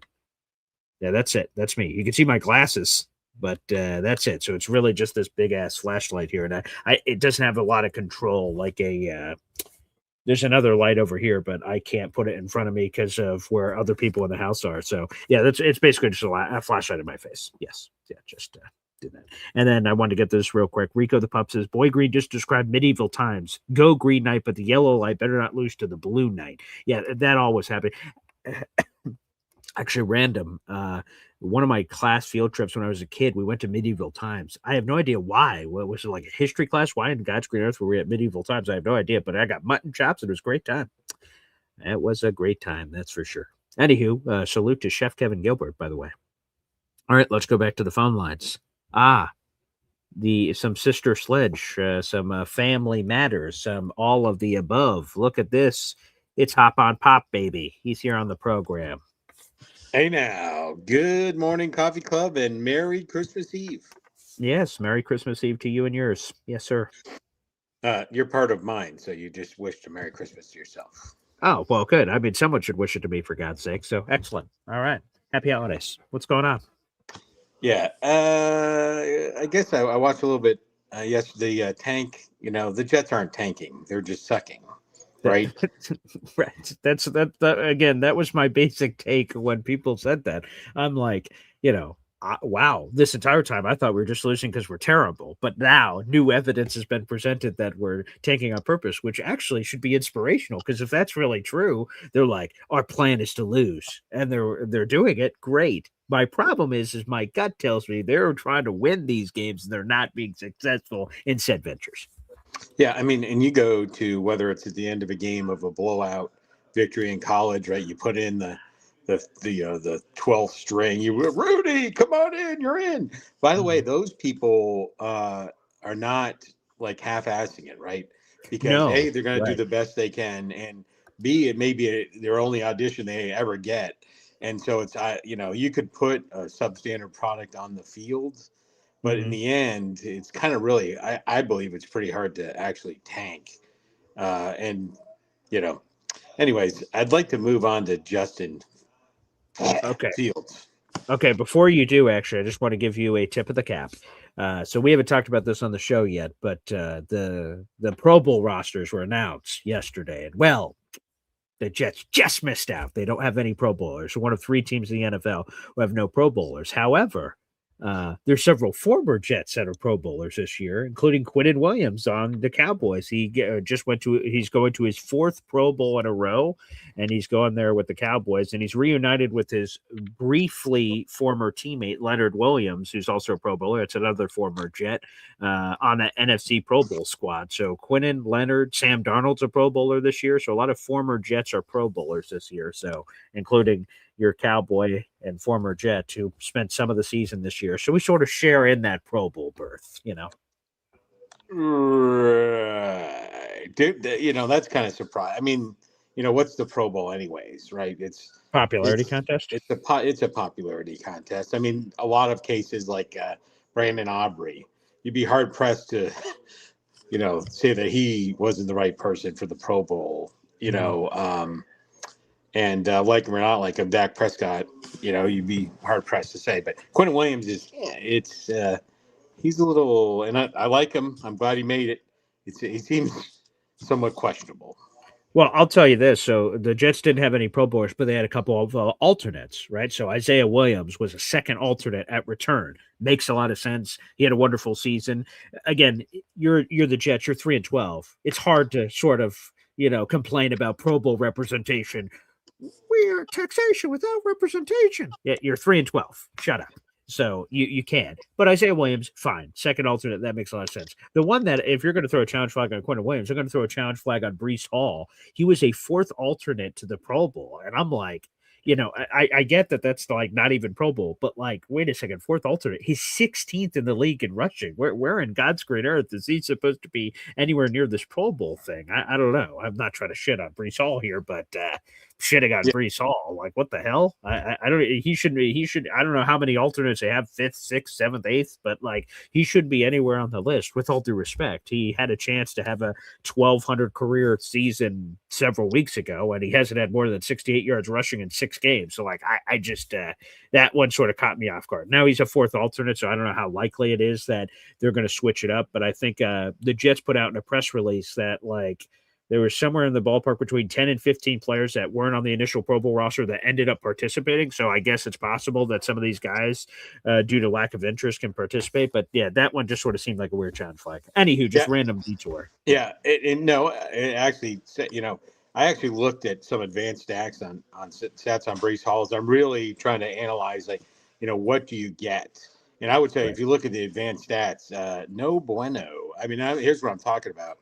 He's like 30th or lower in the league in yards after contact. Like it is low, and some of these advanced running back stats, he's not in the top 15 in any of them except rushing yards, which he's just outside of. But most of these, things you look for in a running back, he's low. And again, you could say, well, look at the team he's on. And then you look at Christian McCaffrey when he was on the Carolina Panthers, you look at the team he's on, right? He was on a worse team than the Jets, theoretically. But anyways, I'm not here to pick on Breece Hall either. But I would say one last thing about the fourth alternate. Oh, Tyler Huntley, former Pro Bowler. Snoop Huntley, big shout out to Snoop.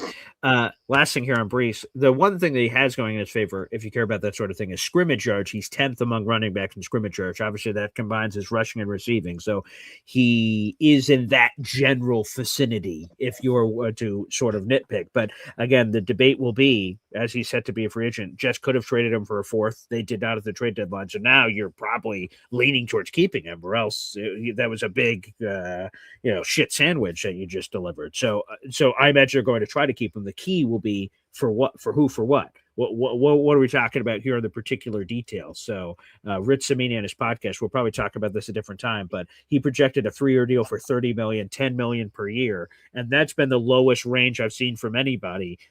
So maybe there's some, especially with how he's finishing off the season, maybe there's a way to get a more reasonable deal to exist. So long story short, we'll see what happens from that perspective. But yeah, just wanted to give a quick shout out to all the Pro Bowl love, which doesn't exist, but there are a couple of alternates. So salute to Isaiah Williams. He is all the special teams guys were deserving. McNamara, Folk, who may end up retiring here. Quantas Stiggers is a gunner. The return boys, just a big shout out to them. But again, when you're fucking 3-12, you can't complain about Pro Bowl representation. So I won't be doing that on this show. Well, they weren't the only team. I'll tell you, if there's a team to complain, it might be Minnesota, right? They were the three. Yeah. Jets, Minnesota, Saints, Vikings. Saints and Vikings. Yeah. So it is.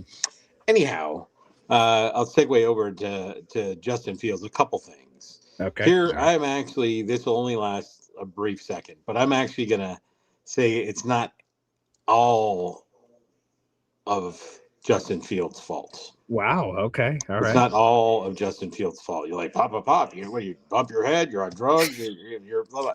Here's what I am. Justin Fields coming in, there's some people that liked him, some that didn't. Rudy didn't like him at all. Mm-hmm. And I will say this, your buddy, the Jolly Green Giant, did him zero favors. And I would tell you, what is Justin Fields good at? Right? Who is the Jolly Green Giant, by the way?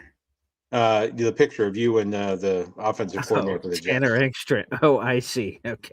Right. So he did him no favors. Like what I'll just ask you a question. What is the value that Justin Fields brings to the table that the Jets haven't had that type of quarterback? Oh, obviously it would be the dual threat ability, that the rushing ability would be the number one thing. There he is, by the way. There he is. Hey, now. Yeah. Is that my dad? Who is that? Wow. Okay. Yeah, he is. Jay's a giant. Your bag is bigger than his, but there you go. Yeah, I got a lot of comments on the size of the duffel bag. Again, the Jets are the one that gives you that when you purchase things. People making it sound like I got my Lucky Charms in there, for God's sakes. Like, that's the bag they gave me. I didn't bring that along. Hey, listen, it gives you a slimming look by having the large bag. So, did it? There you go. Yeah. I don't think it does.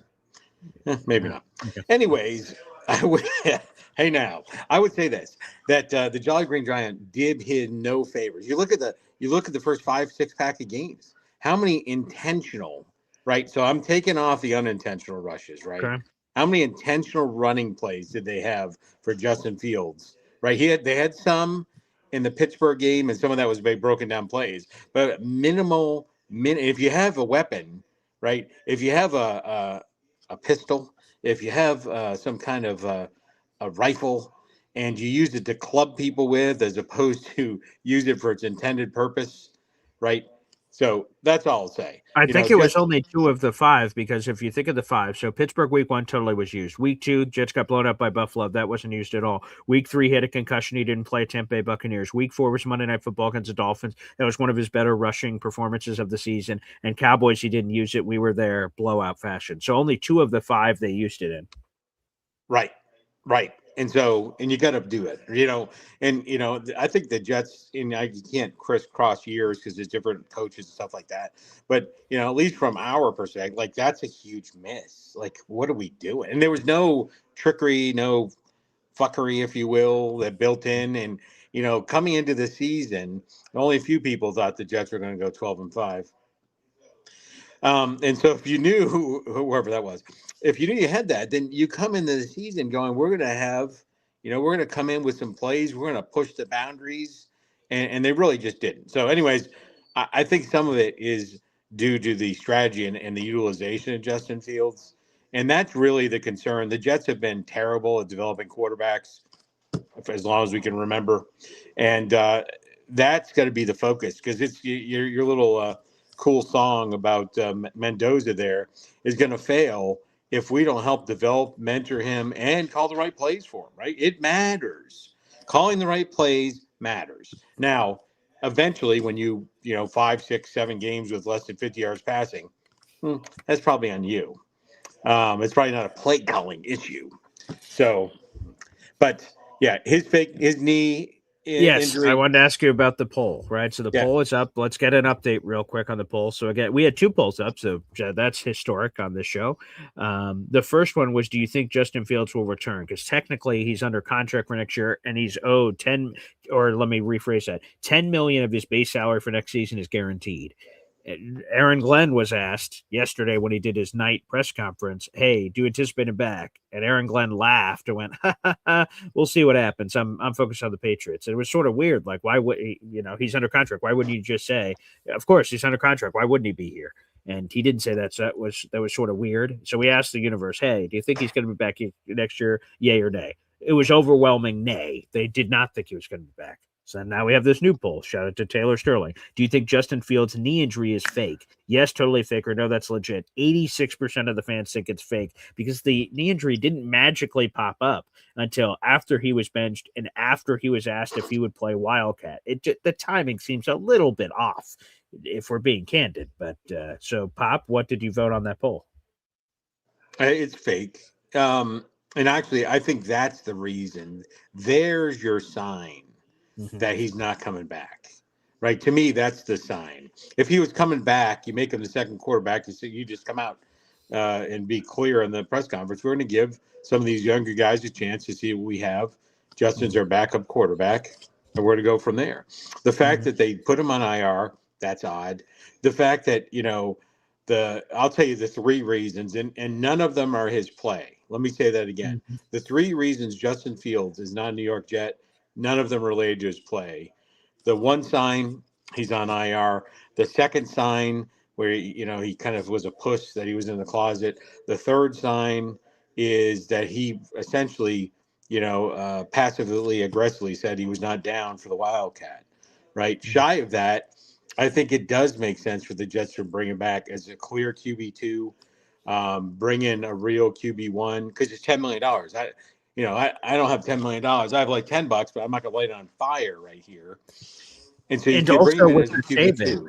Right? Because we broke down the numbers earlier. So if the Jets move on from Justin Fields, let's say they just straight up cut him tomorrow, they get $1 million in savings, but $22 million in dead cap in. I don't love that. I don't know the math on that, but I don't love that pairing.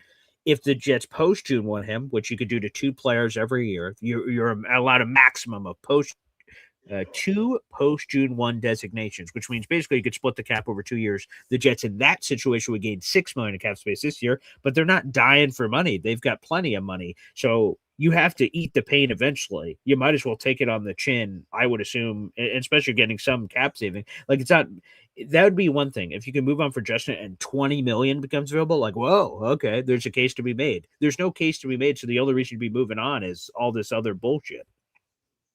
Right. The most important thing to me is to insulate the new rookie quarterback, right? And Justin Fields cannot be the day one starter of next year. But he's the backup quarterback. He doesn't run his mouth for the most part. Hopefully he never sees the field. And then you get one of these other, and you're going to get names. And we've talked about this before. The Jets fan base is unrealistic. I have no interest in Sam Darnold. I have no interest in Kirk Cousins. Those people can play football. I agree. It's very odd that the 3 quarterbacks the Jets pursued, and I don't know if that's Jets being Jets or the Joe curse, but like those wouldn't have been the 3. If I had 3 names and 2 of them to add to Justin Fields' list, it wouldn't have been either one of those, Carson Wentz or Marcus Mariota. I mean, I don't know what you're talking about. It would have been other quarterbacks were available that you could have pursued via trade, and I don't think the QB1 of the New York Jets right down today, Christmas Eve, I don't think the quarterback won. I don't think that it's going to be some heartthrob. I don't think it's going to be a showstopper. It's going to be some ham and egger, some lunch pail guy, and that's who you need. to progress through the season, continue to build. So, but yeah, Justin Fields, unlikely to come back. If he did, he would clearly be the QB2 forever, because I don't want it to be Tyrod, because if you need him, you break the glass, and then he's injured, and then you can't use him. And so I need to have some insulation from this QB, from the rookie quarterback. And it can't be, it might be Justin, but it can't be Tyrod. Yeah, on the Justin thing, it seems hard to believe it's Justin because he has this clear knee injury. It could be a chronic issue, so that's it. That seems difficult, and also the suckage factor, right? You need the guy to play well enough that you wouldn't even think about the rookie. Like he's either playing so well or just so average that why would we move? He's just doing his job, and no reason to go to the rookie.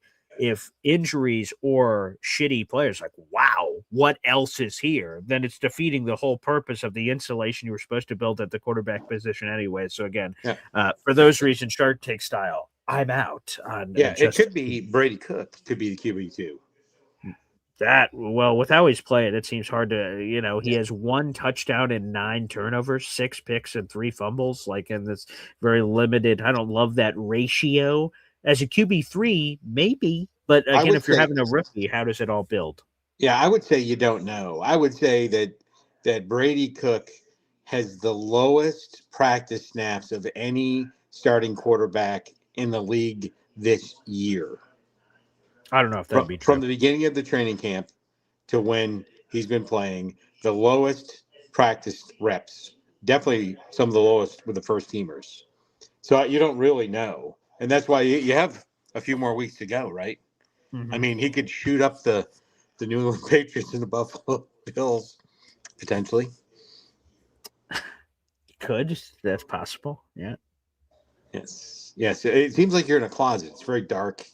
Yeah, it is very dark. Shout out to Gator McCluskey for the Merry Christmas, and then about getting a different ring light in the future. I will consider that. Thank you. I will. We'll Maybe see. It'll be in the old stocking.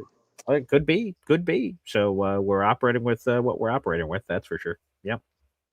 Well, Merry Christmas. We'll be visually checking in on you later, today or tomorrow.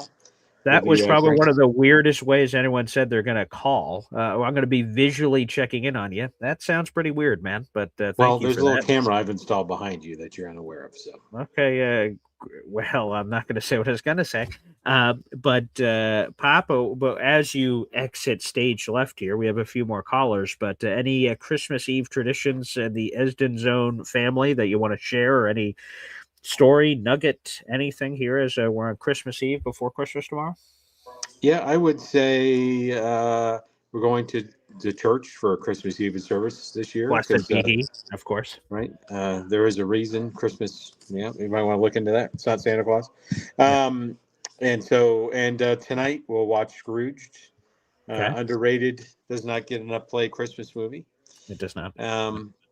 And I just reflect back again. I said before how blessed I am. I remember 1 year trying to get back into port be home with a family for Christmas. And I got home at like 8 p.m. on Christmas night. And by the way, I had to turn around and leave the next morning to be gone for 3 months. But I would tell you that I do remember that. And I would just shout out to all the service members that who are out there defending our freedom, and they're not going to be home with their families. So that it is what they owe us. We owe them our thanks. So that's all I have. Well, no doubt about it. Well, Pop, again, for our Wounded Warrior Project raffle, we raised a lot of money for charity. And the people that you sent out the Wounded Warrior Project cards to, I got a wonderful, beautiful message from NC Green and others that were the top donators for sharing their thanks to you. I haven't gotten a chance to share that to you with all the craziness that's going on, but they really appreciated you sending the cards over. So thank you so much for the WWP. All right. Well, Merry Christmas, Coffee Club. Shout out to the Coffee Club Mount Rushmore. And before you sign off, Pop, let me just clarify. NYJets FL said, "Oh, are you guys talking about the black and white Scrooge?" No. Scrooged with Bill Murray. Bill Murray, Scrooged. So give that a Goog search if you're unaware of that movie. If you are, slap yourself because that should be higher on the Christmas priority list. But yes, Scrooged with Bill Murray with a D at the end there. Yes. All right, Charlemagne out. There you go. There's Pop. Exiting stage left here on the program. Again, we have over 400 people in the room. Man, I can't believe we have this many people on Christmas Eve. That's terrific. Make sure you guys like the video here on the program. Appreciate it. Let me see real quick what we're up to on the old like train, and then we'll go back to the phone lines here. We are up to 65 likes. Very nice. But we have a couple hundred people in the room. So make sure you guys like that video on YouTube and appreciate it. So keep spreading that love and that gospel. Also, hit that subscribe button, baby. We're trying to get to 10,000 subscribers here on the program. So the sooner we can get there, the better. All right, let's go back to the phone lines. It's Philly Noodles, baby. What's up? What's up, man? What's going on? Merry Christmas, dude. Yeah.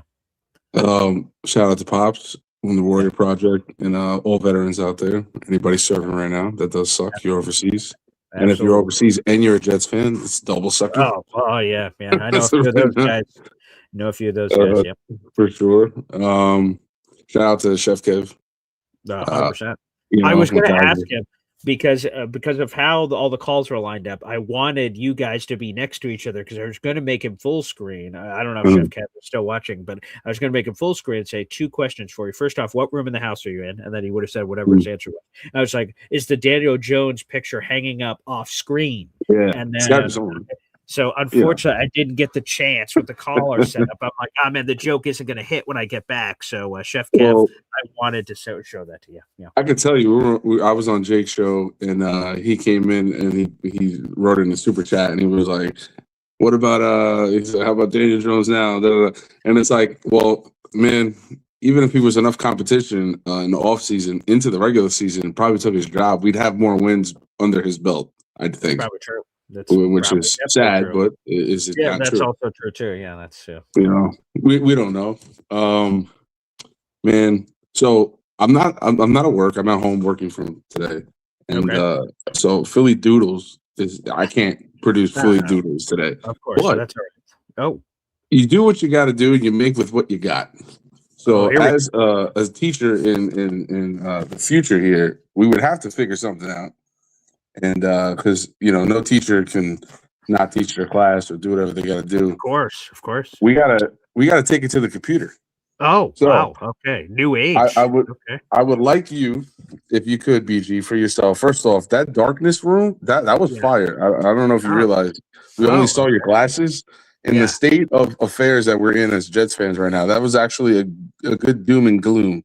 Oh, I see. Okay, I'll keep that in Dr. Doomish. I like it. Yeah. Okay. So, nice. This is the current state we're at. Wow.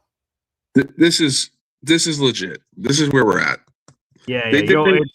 Real quick, your camera's not pointing, so I think you got to keep it upright. It's not your camera isn't flipping, so I think it's better the other way at it. Yeah, there you go. Nice. So they didn't even want to give him the L when I put this in AI.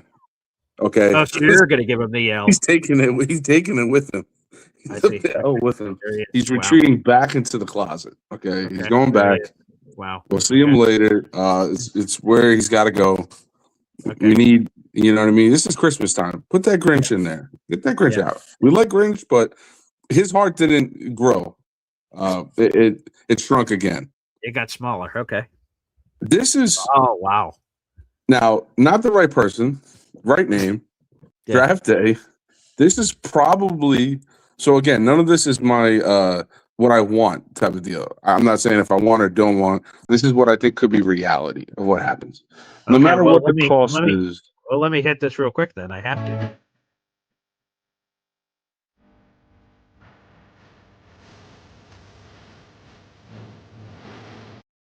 I'm legally obligated to play that every time. But go ahead. I think this is what would occur, even if it costs us 3 1s. Because how many chances do you get as a franchise to draft a Heisman Trophy winning #1 overall quarterback? Come on, as the Jets, when was the last time? I know. How exciting would that be? I know it'd be crazy giving up 3 ones, but we have 5 ones to get the Heisman winning quarterback. And who knows? Maybe they Correct. win the national championship this year. Who knows what's going to happen? And we get that guy, number Correct. one. We have the number one overall pick. They're probably not going to trade for the number one overall pick on draft day. They're probably going to do it like a few weeks in advance. That's right. And then we're talking about it for weeks right. and weeks and weeks and weeks, all the hype up and build. Oh, man, that would be insane. And I think that's what happens. Again, not the right man, but the right feeling. They went with the Hispanic aesthetic, obviously. I like that. They got the general direction, you know. Yeah. Okay. Yeah, there you go.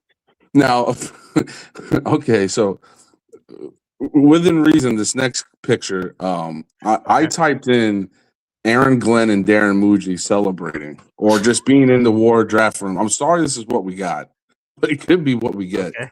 All right. It looks like little Brick grew up a tiny bit and is excited in the war room with maybe Darren Muji. I don't know, but maybe. Darren, you know, but yeah, I think this is where they would be at after they make the pick. This should have been one of them, Aaron Glenn and one Darren Muji, but there's Brick for the Brick haters. He's definitely telling him, hey, he might be telling his dad, listen, his Madden rating when he comes out is probably going to be a 74 for a rookie QB. He's going to be highly touted. That's better than what we had at Fields, right? He's probably a 72 Madden rating. You're going up a few points, and he's a rookie on a rookie contract. You cut your losses. You spend the extra pick. You still got 2 left over, if possible, because maybe you move a player. Maybe the Giants were like, you know what? Maybe we need a defensive player as well. We've done it before. I feel like we traded somebody and let him walk right over. Who was it? Was it a Leonard Williams? Yeah, Pro Bowler. We've done this before. Yeah. Oh, Will was McDonald. A Pro Bowler? No. Jermaine? Who was a Pro Bowler, you know? Jermaine Johnson. Wow. Okay. You know, maybe 2 first, the second, and Jermaine gets it done. Wow, that's expensive. Okay. It would suck, but But there's the celebration from good old Brick. Okay, there you go. All right, Brick and Moogie off camera. Okay. Yeah, he's off camera somewhere. He's you know, he's taking his losses, licking his chops. He's letting them know, hey, listen, we're coming into the season and we think we're gonna win because we're built for this shit. Yeah, he's working on everybody coaching. We're built for shit. Yeah, he's working on coaching. That makes sense. Mm-hmm. He's getting his corners in order and making sure they can intercept footballs for next season. That's what we're doing. Well, off camera. Hopefully we're due with this season the way it went. We should be due for a lot of picks next year. You know, something's got to give. But that's all. It only let me do 3 clips. I think I might get into this AI a little more. Okay. Well, first off, I mean, come on, man. There's only one proper response to what you just did. Come on. Wow. Okay. I love these presentations. See, these are getting better and better and better. This is terrific. Yeah, I think at one point I'll be maybe creating some shirts. Maybe I'll buy a shirt with a player that I'd like in the draft. It might be any type of player. We don't even know. But honestly, them speculating the cost up and what it could cost us to move up and how they want a premium. Of course, if you're the first overall pick, of course it's a effing premium. What's the point of having to pay? Duh. So. Right. If the premium's 3 first rounders and you got 5, what was the whole point of trading 2 elite assets? It's to make you have a war chest you're going to spend. You can't take those draft picks with you into there's not a draft 1.5 in the middle of the draft. So you can't hold your shekels. You know, you have to spend them. You can convert them. Because, like, to me, I think the reason, and I assume everyone's going to agree with what I say. That doesn't always happen, but I assume in this instance, everyone's going to agree with what I say. When you traded Sauce and Quinnen, you traded them for one reason and one reason only. It was to find the next quarterback of the New York Jets. Now, I don't know if when they did that, they said, it's going to cost all 5 of them to find this guy, or 3 of them, or 2 of them, or 1 of them, or whatever. They didn't know. But I think what they did know is this gives us a chance to find that guy. And no matter who it is, veteran, rookie, trade, free agency, anything, that we have the assets. No one else can beat us. And if we identify a guy, he's ours, and I don't give a shit what it costs. To me, 3 ones feels rich. I would do 2. I would do 4 and 18, and then something else. Again, is it Will McDonald? Is it a second? Is it whatever? Because I think the Jets are going to have a top 3 pick. to go from 3 to 1, to give up Yeah. 3-1 from 3 would be very painful. And I get it. I'm counting, and I was debating some of this on Twitter. A pick swap to me still counts as a first because, like, you're giving up the 3rd overall pick or 5th overall pick, wherever they're going to stand. So, yeah, 3 would be rich. I'm willing to do 2. 3, I don't know. But again, as I mentioned earlier in the show, I'd be a terrible negotiator because I'm saying I'm willing. In my head, I want to pay any fucking price. If they believe Fernando's a guy, I don't give a shit what the price is. You want 3, fine, let's do it. It'd be painful, but I would do it because it's haves or have-nots. So to say, remember I think it was a week ago, we went over the scenario of what teams were left, and we won't do that now. But yeah, right. I don't think. But the Raiders, I mean, what are they going against? Lubicon? You know what I mean? Like in the season finale. So this week they got the Giants. I think Ashton. Oh, okay. Well, I think Genty can win that game by himself versus the Chiefs. Maybe they could win both of these final 2 games. They could totally beat the Giants. They could totally beat the Chiefs in the season. I think the Giants want the payday. You know what I mean? Listen, because they have. If we think they have the control over Dart, he can't be like, I'm winning this game out there. Yeah, okay, buddy. You know, we're calling plays. If you don't go with what we call, you're a rookie. We're gonna have some problems in the locker room. You know what I mean? He has to go with what the tide is. He can't go against it. So if they pitch a game where it's like, listen, we're not gonna kill nobody, Jackson Dart, don't be killing yourself. You know what I mean? You lose. It is what it is. They can afford to lose because what they're going to get back is better than what they have. So let's say pencil them still at 1. The Raiders. I mean, it would be shocking if they decided to have Geno Smith, a proven veteran, want to lose, like to actually lose against a backup quarterback. Yeah, so let's say we pencil them for at least 1 win. What does that do? What's the strength of schedule? You know what I mean? Yeah. Let me pull up the latest because it can change here. So let me see. So Raiders' strength of schedule right now is 543. The Jets' strength of schedule is 539. So if the Jets and Raiders are tied right now, the Jets would leapfrog the Raiders. Yeah. So you look at that. You look at the Browns are playing. Right. Browns or Steelers this week. The Steelers got to win. Yep.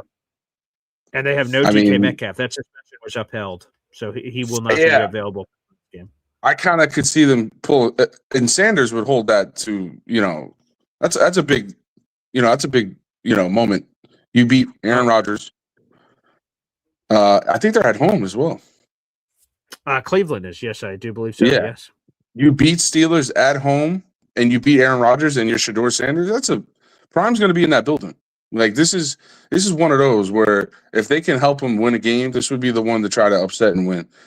So we really could see the Jets sneak up from where we're at currently at 5, correct? Yeah, we're at 4 right now. We're at 4. Yeah, we might sneak all the way up to freaking 2. There's a great path. They're the ones to worry about. Raiders, I think they could win either of their final 2 games. Giants could beat the Raiders, so one of those 2 are going to win. The Giants put the Cowboys to the season finale. Giants nearly beat the Cowboys the first time around. Who knows what the motivations are in the final game of the season? Cleveland, the one that's up in the air. Can you see them beating the Steelers or Bengals in the final 2? Browns have historically given the Bengals a lot of problems, so that's interesting to me. And then to your point, Shadur's playing right now. Shadur's playing. He doesn't want the Browns to be in a position to draft a quarterback. He wants to win badly, I assume. Correct. And Kevin Stefanski wants to try to keep his job, so they are intrinsically motivated. I mean, it would just be amazing. I know the chances, depending on the odds you look at, some people say the Jets only have like a 2.5% chance to get the overall pick. Others have them at 8 or 9%.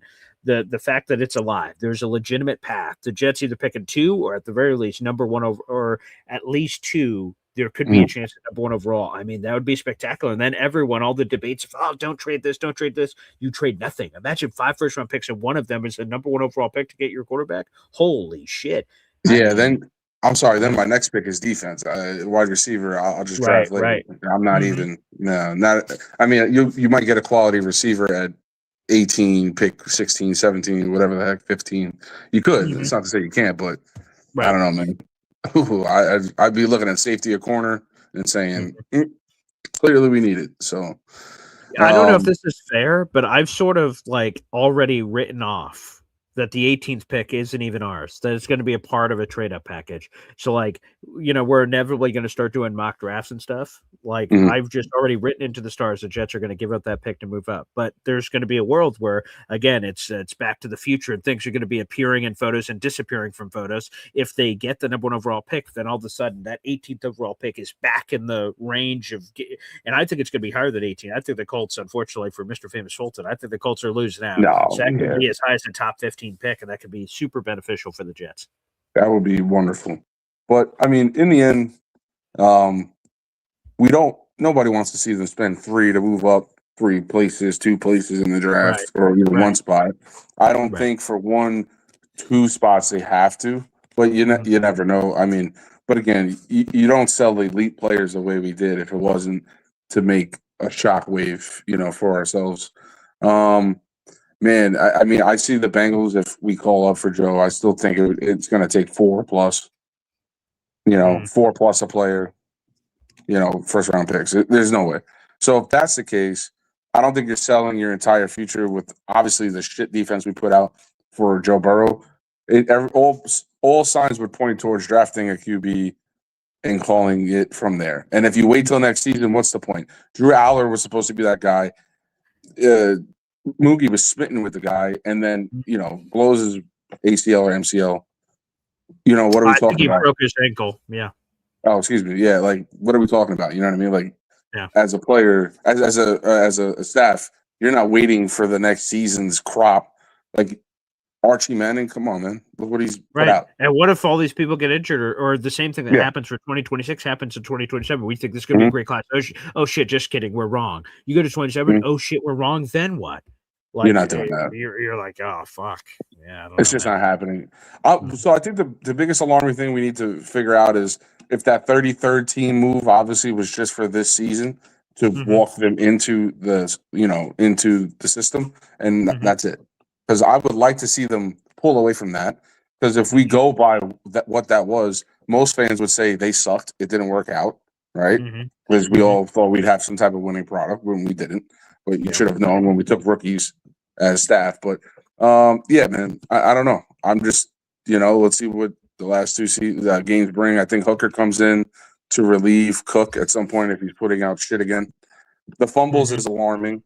Forget the interceptions. The fumbles are alarming. Yeah. And I think Hendon Hooker, if Cook comes out, he throws a couple of interceptions. If he doesn't throw a touchdown, I think he will be relieved, or he won't be the starter last week. But I think if he throws a touchdown, he might be all right. They might just Cook might just let Cook ride. But yeah, man. Happy holidays, everybody, the whole club, all of us, your family, Indy, Jared, Hep, Easy, Alan. So many. I don't know where our boy Bradshaw's been. Badshaw. Yeah. Is everybody. Devin. The list can go on. Good family, man. Great family. Merry Christmas, everybody. Thanks, Philly. Appreciate you. Let's see what happens. Yep, that's all we can do. Shout out to Philly Doodles, Professor Philly Doodles, and AI Philly Noodles. Either way, that was spectacular. Wow. That was a fun dissertation from our guy Philly. That was a lot of fun. Happy holidays to everybody. Thank you so much for tuning in to a Christmas Eve edition of Boy Green Daily. This will be the only show I do today. I know today's a Wednesday. We have no live show at 11 o'clock. That was canceled. All of our other interviews on the MC Show digital channel are already in the book, so you guys can go watch those interviews. Those are up on the channel. So for those interested, MC Show Digital there on your screen. All of those interviews that we normally do today are already complete. They're already posted. We will not have an interview with Jake Asman. He's very busy with ESPN New York, and for good reason. Shout out to Jake. He's been doing some great stuff on ESPN New York, so I'm very happy for him.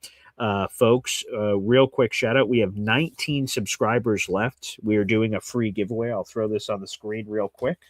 Okay.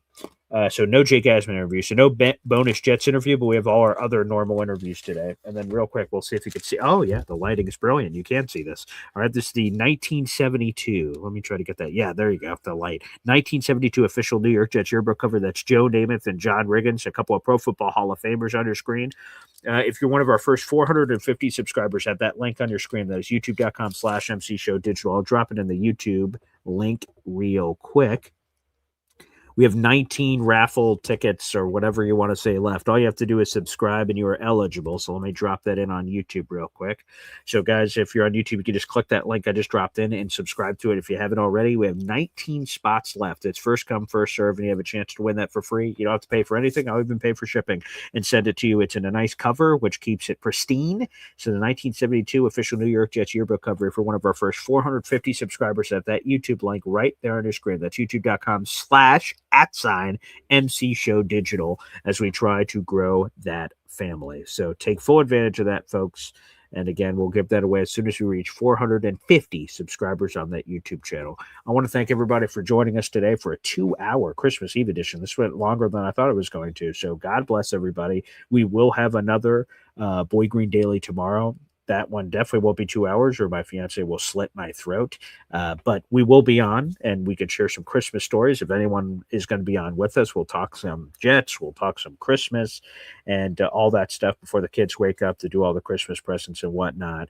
Again, I never take this for granted. I pinch myself every morning that I get a chance to do this show. I love talking Jets every single day. We will have our Jets watch party and play-by-play analysis and all that stuff coming up this weekend for the Sunday game. Again, this is our final broadcast for today. The next show will be tomorrow morning for Boy Green Daily on a Christmas episode. And I love that from Philliam, by the way.